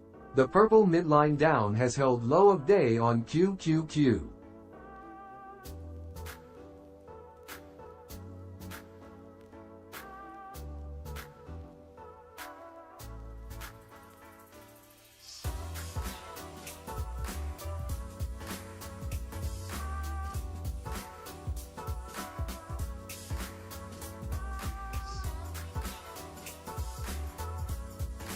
See if we can hold this 4,400 now in ES.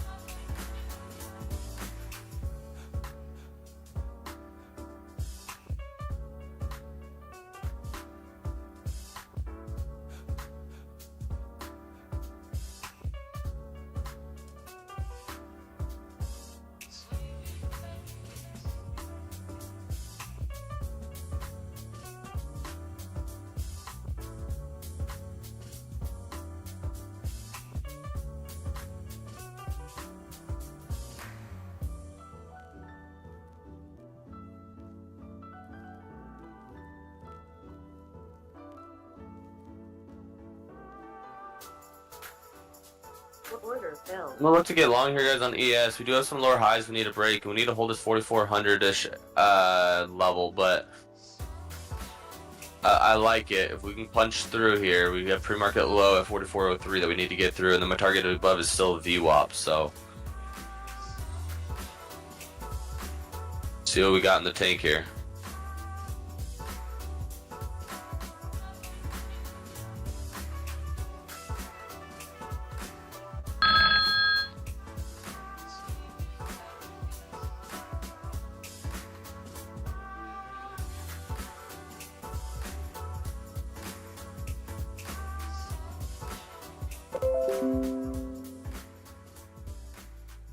Everything else across the board is looking pretty decent.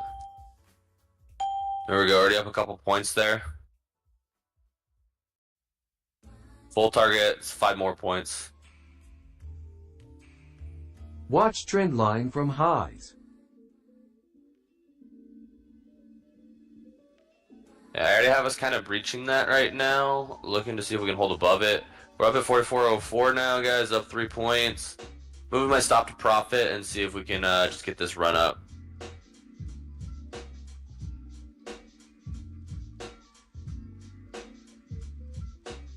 Oh, there we go. There's 4 points, guys. I'm gonna trim some here. Boom, there's locking up some at 4 points.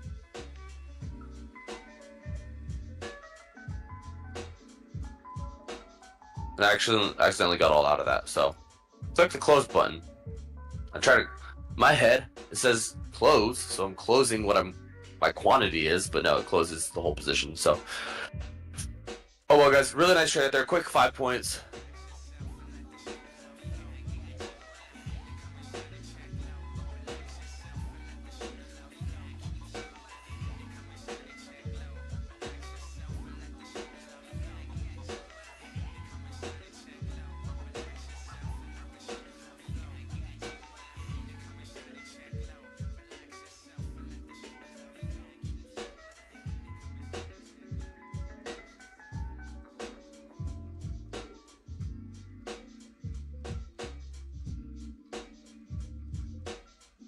Again, I'm all cash on that move. My target was VWAP. We didn't quite get there. We had a pretty nice rejection right there at 44.07.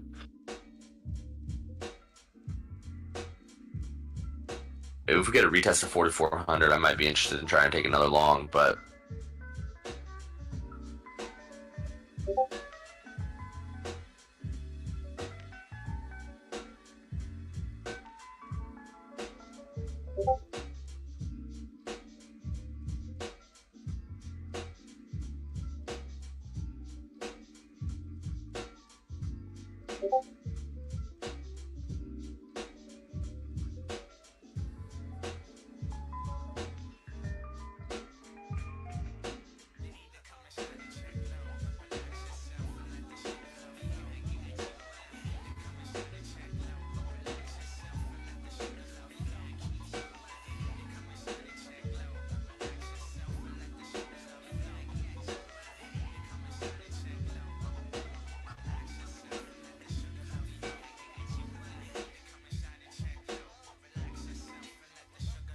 that pullback came back towards pre-market low and has held it. See if it now wants to try to make that push up towards VWAP now.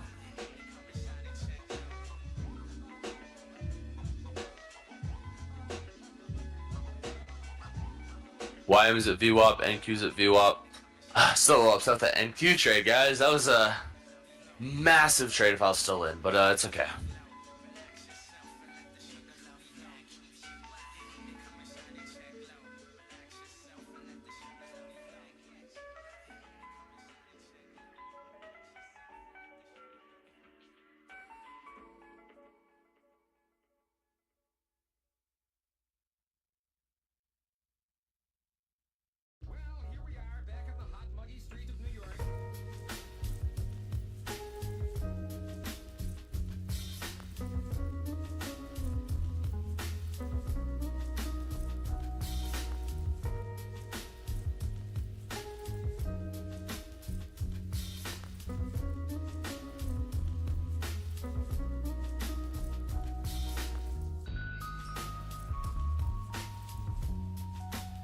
Go. Anyone else catch that move up right there? I was calling for it. I was building for it down there the whole time at the lows. I was calling for the fact that it didn't look like we wanted to roll over anymore. Upside bias came pretty strong.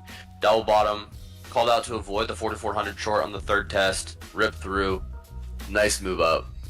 Let's go.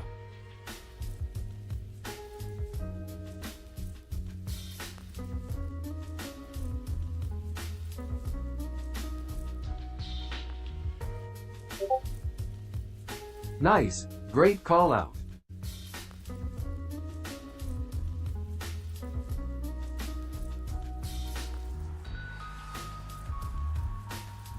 Thank you, sir. Pretty good day so far for myself here. Built some decent profits in the chop, and then caught that one. So.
Cliff, you caught that too? Hell yeah, man.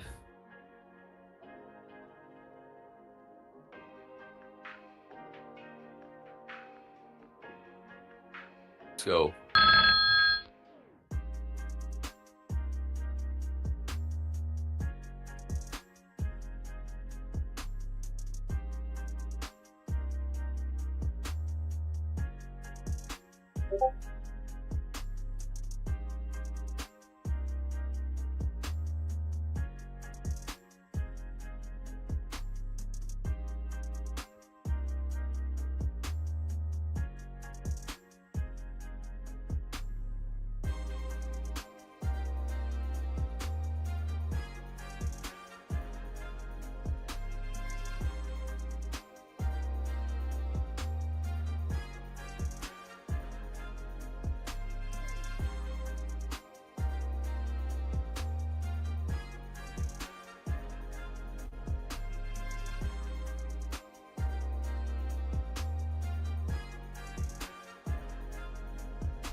Golf Pro, yeah.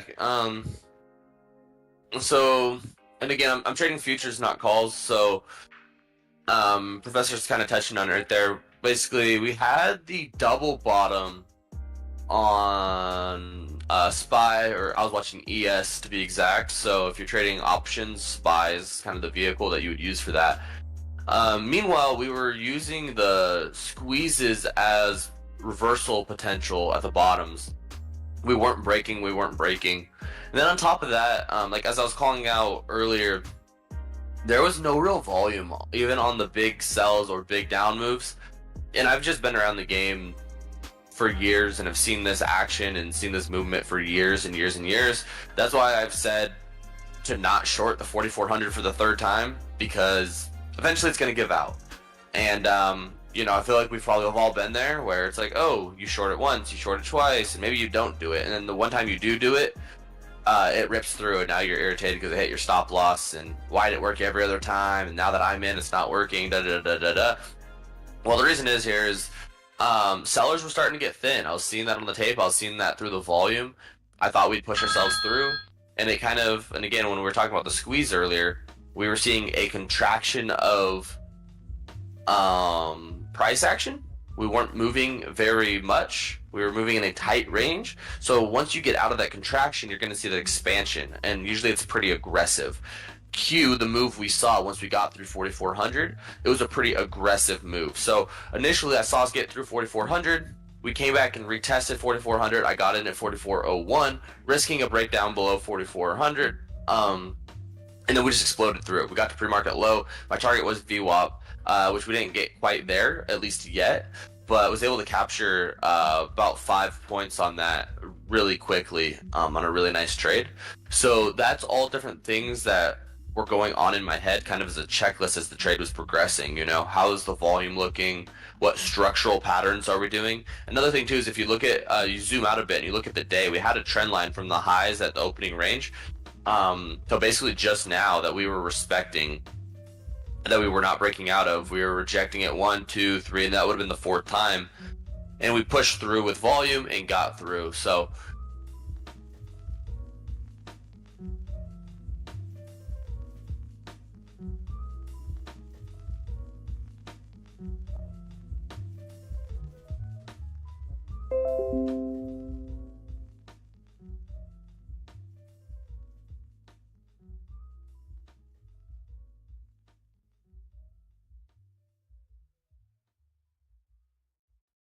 in a nutshell, that's kind of all that I was watching and what I was doing all at once.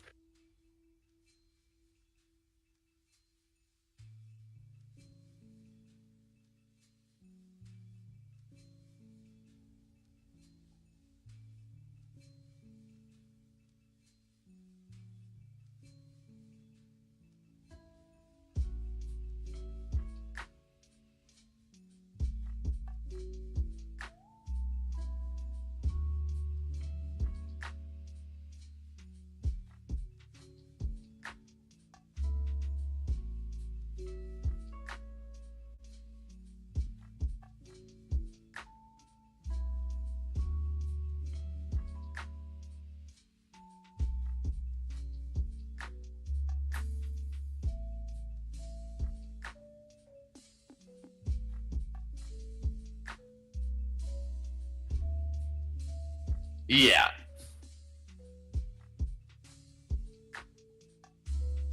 Basically, yeah. And again, the reason I took the retest was for all the reasons I said above. Structurally, we just created a double bottom where we pushed off very aggressively off those lows, which to me confirmed it was likely a double bottom.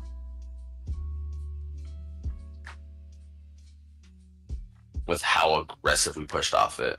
Buyer stepped in a pretty critical way, pushed through, got through, broke through 4,400, retested it, held it. I got in at 4,401. My target was 4,408. I locked it 4,405, 4,406 on that push. Higher, and yeah, or actually no, 4,455 was my exit. Just looked at all my executions. And maybe we see a lot more, you know, we came down and we retested that pre-market low. Looked really nice. Held pre-market low at 440325.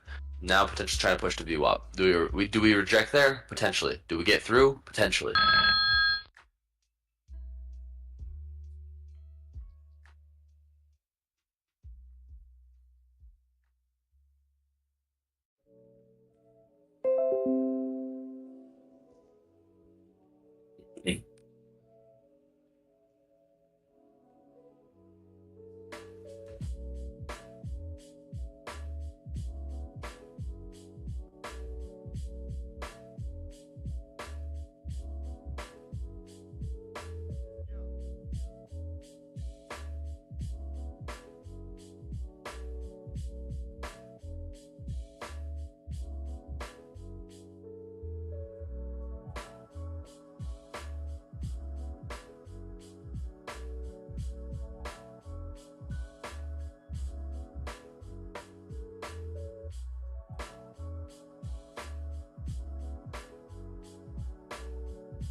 Yep, you see, if you look at that cursor right there, that pre-market low, we broke through, retest, held it, now we're trying to push view up. And another reason too, Gulf Pro or anyone else that I was looking so much to is like, if you look at NQ was pushing really nicely. Like NQ was looking really good. It looked like it was already recovering. It already did the double bottom. Looking for the double bottom on NQ, it happened at 9:10. It happened 40 minutes ago. Versus the double bottom on ES happened 30 minutes ago. Well, actually 9:10 was, sorry, an hour and a half ago, basically. We got the double bottom. 30 minutes ago, we got the double bottom on ES. So looking across the board for context clues. That's why I always have ES, NQ, and YM up. Is because I'm looking for those context clues. NQ double bottomed an hour and a half ago. And now we got the double bottom on ES.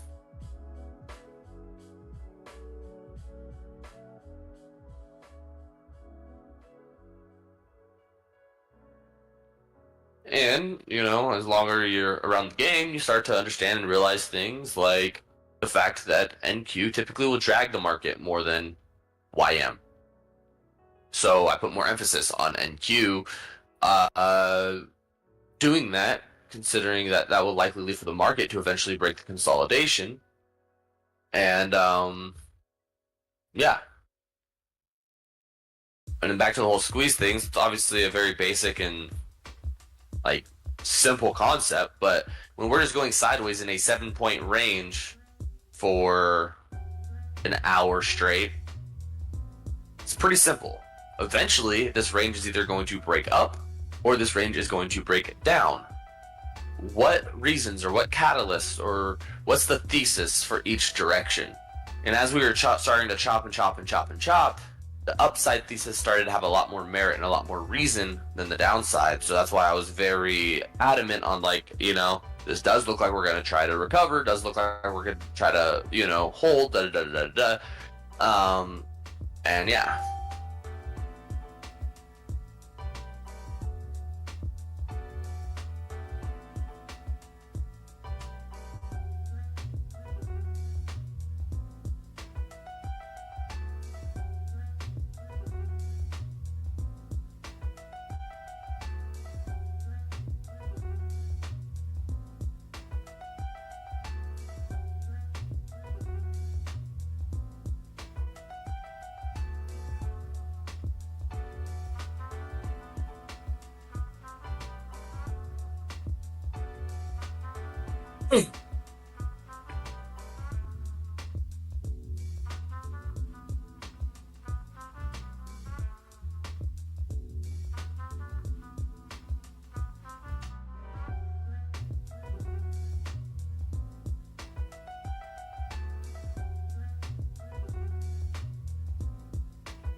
Uh-oh, you got a Starlink.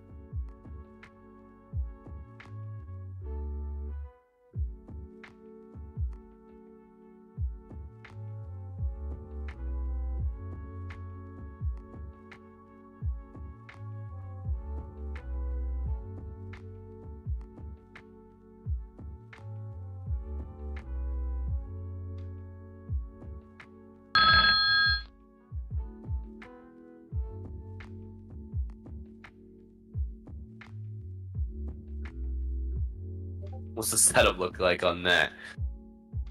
What do you gotta do?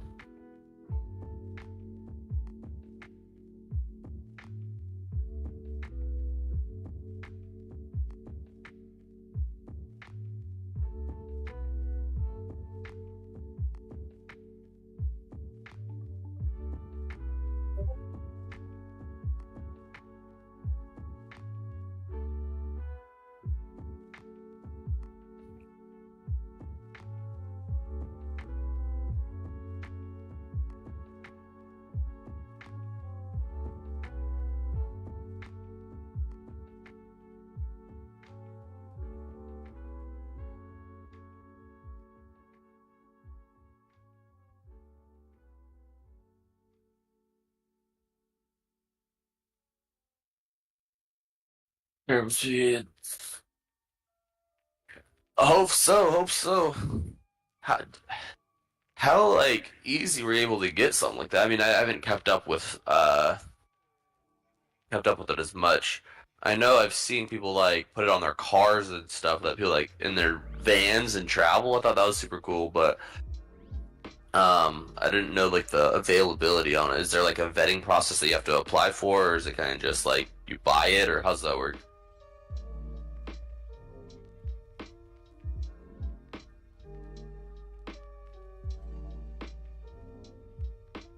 They had a wait list. Oh, okay.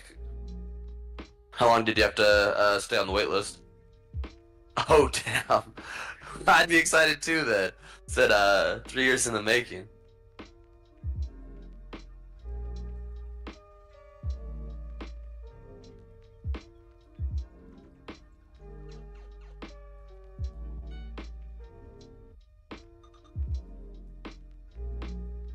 All of a sudden, Elon just shows up. You ready?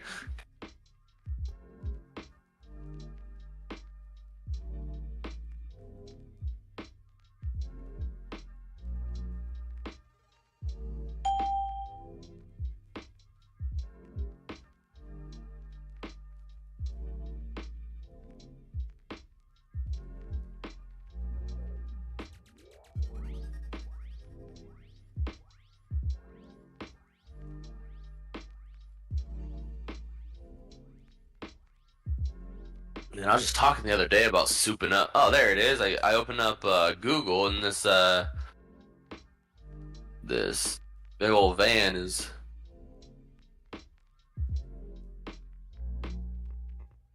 recommended for me. I would love to soup up one of these like vans, put a bed in it, put my trading setup in it, and just, drive. Well, I wouldn't really want to drive. I'd make my girlfriend drive, but I would trade. And she drives.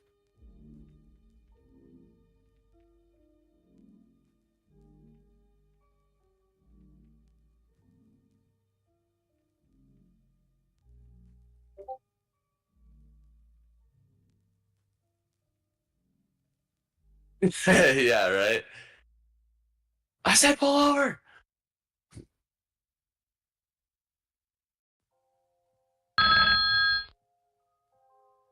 Lose signal. Reverse, reverse!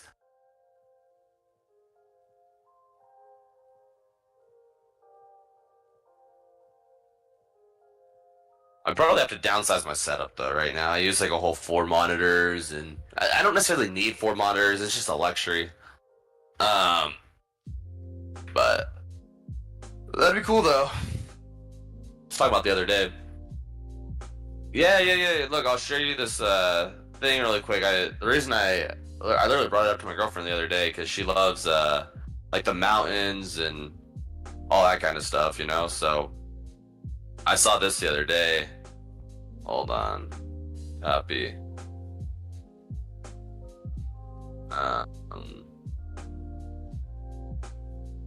I told her I was like, let's get a van, soup it up, and go on this trip. And I don't remember what she said, but it was basically no. And I was like, well, I thought you wanted to go. Shit, I'll stay in my room then. Or my office. I'll be fine in my office. You're the one complaining that you haven't gone to the mountains. Never mind.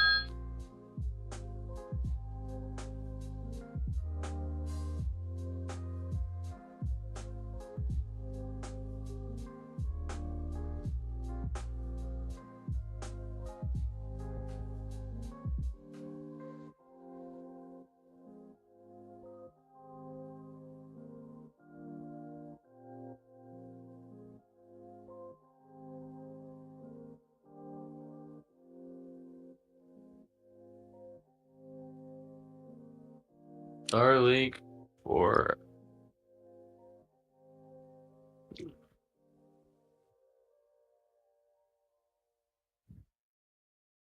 unlimited high-speed, low-latency internet on an as-needed basis all over the world, starting at $150 a month and $600 one-time cost. Yeah, that'd be sick, man.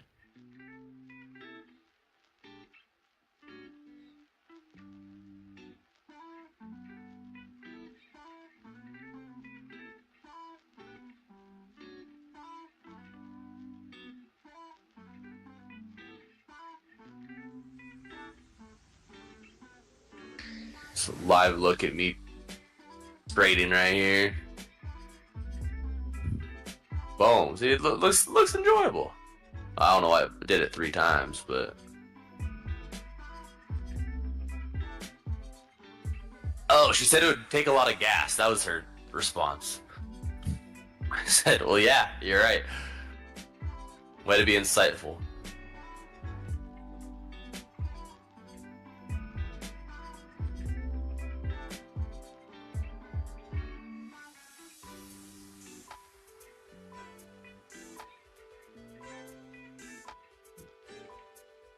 Little does she know, gas isn't $7 a gallon as soon as you leave California.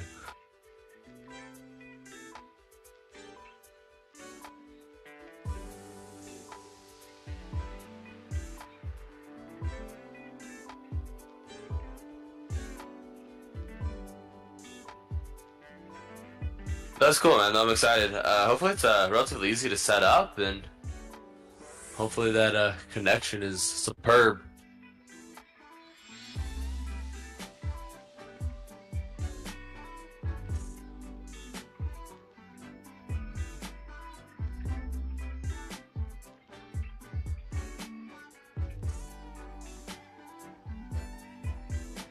There we go. Setting that up here soon, or when are you planning on doing that?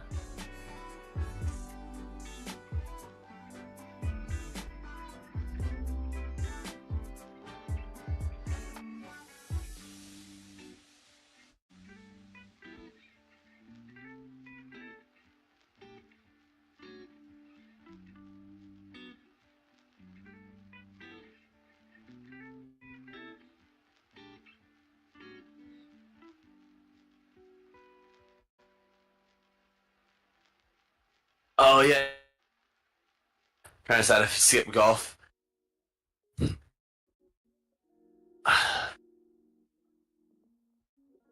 Right there. Wi-Fi.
Was.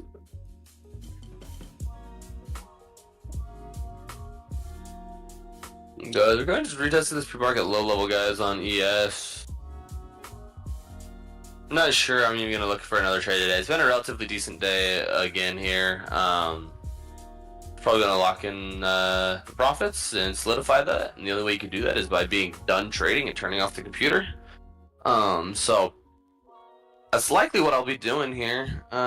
The next few minutes is getting off here and turning off the computer and enjoying the rest of my day.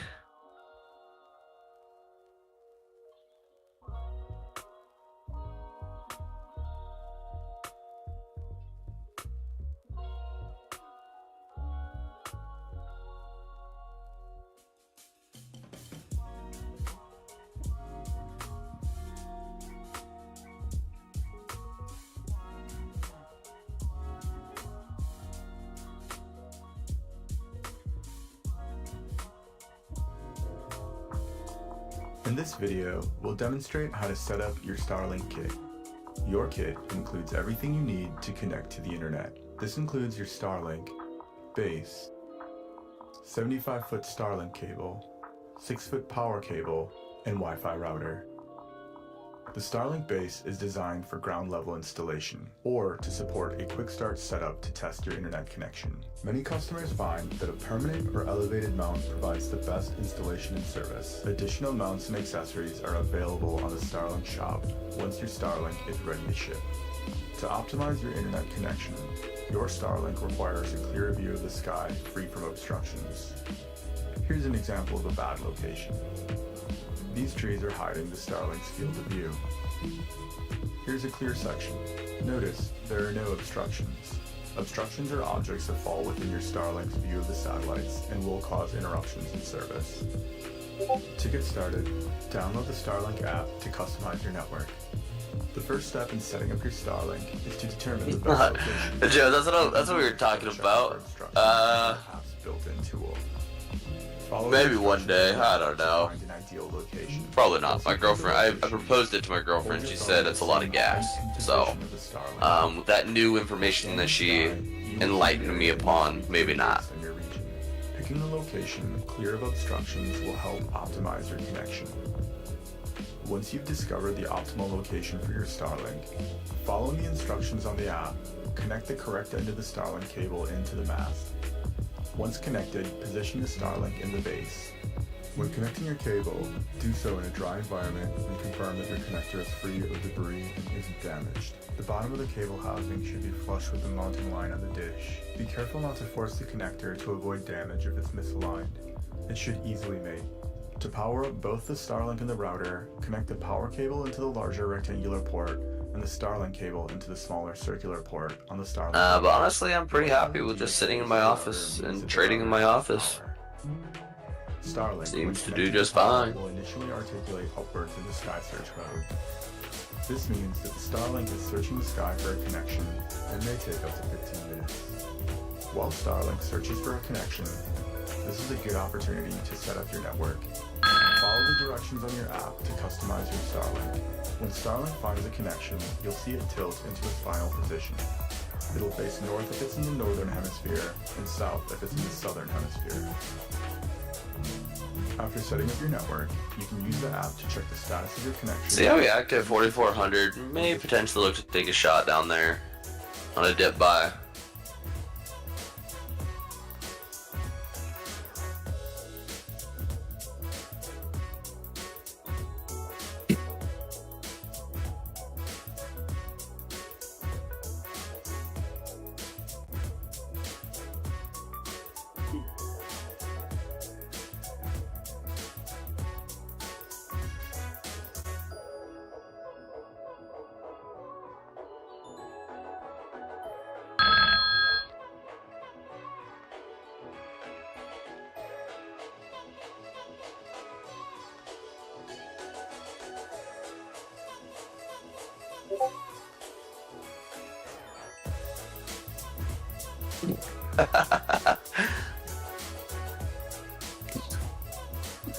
Yeah, you're talking about Starlink and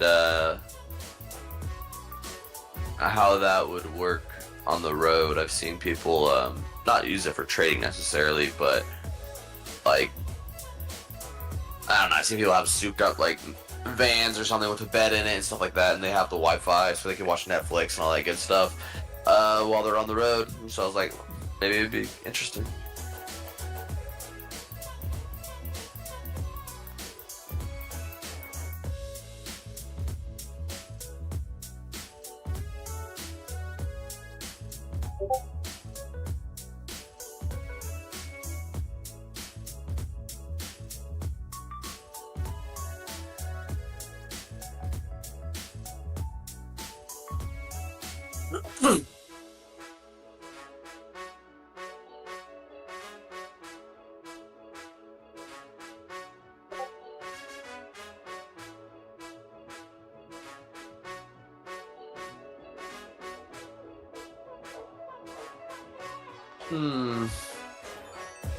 Yeah, guys, we're kind of following this pre-market low so far still at this 44.03.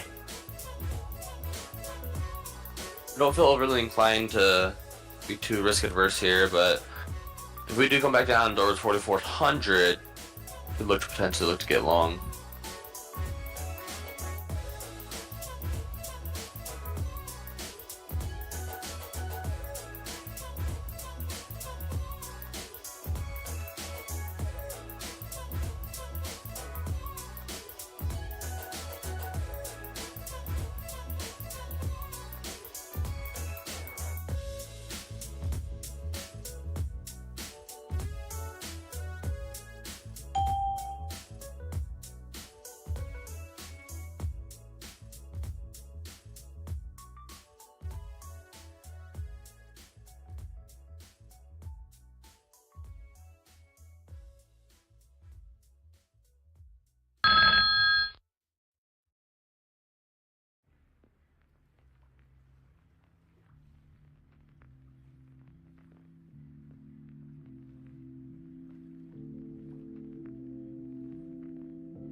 Alright guys, let's see what we get down here. I may or may not take this shot. Again, I'm usually get off around 11, so I'm looking to get off in the next 5 or so minutes, and what I'll do is just simply turn off my computer and be done for the day anyways. So the trade needs to speak enough volumes for me to not only take the trade, but to stick around and keep staring at screens and charts, etc., etc.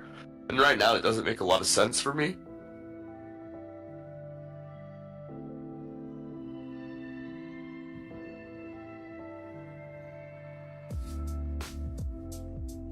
I'll give it another couple minutes and see, but it's not looking like I'm going to be doing that.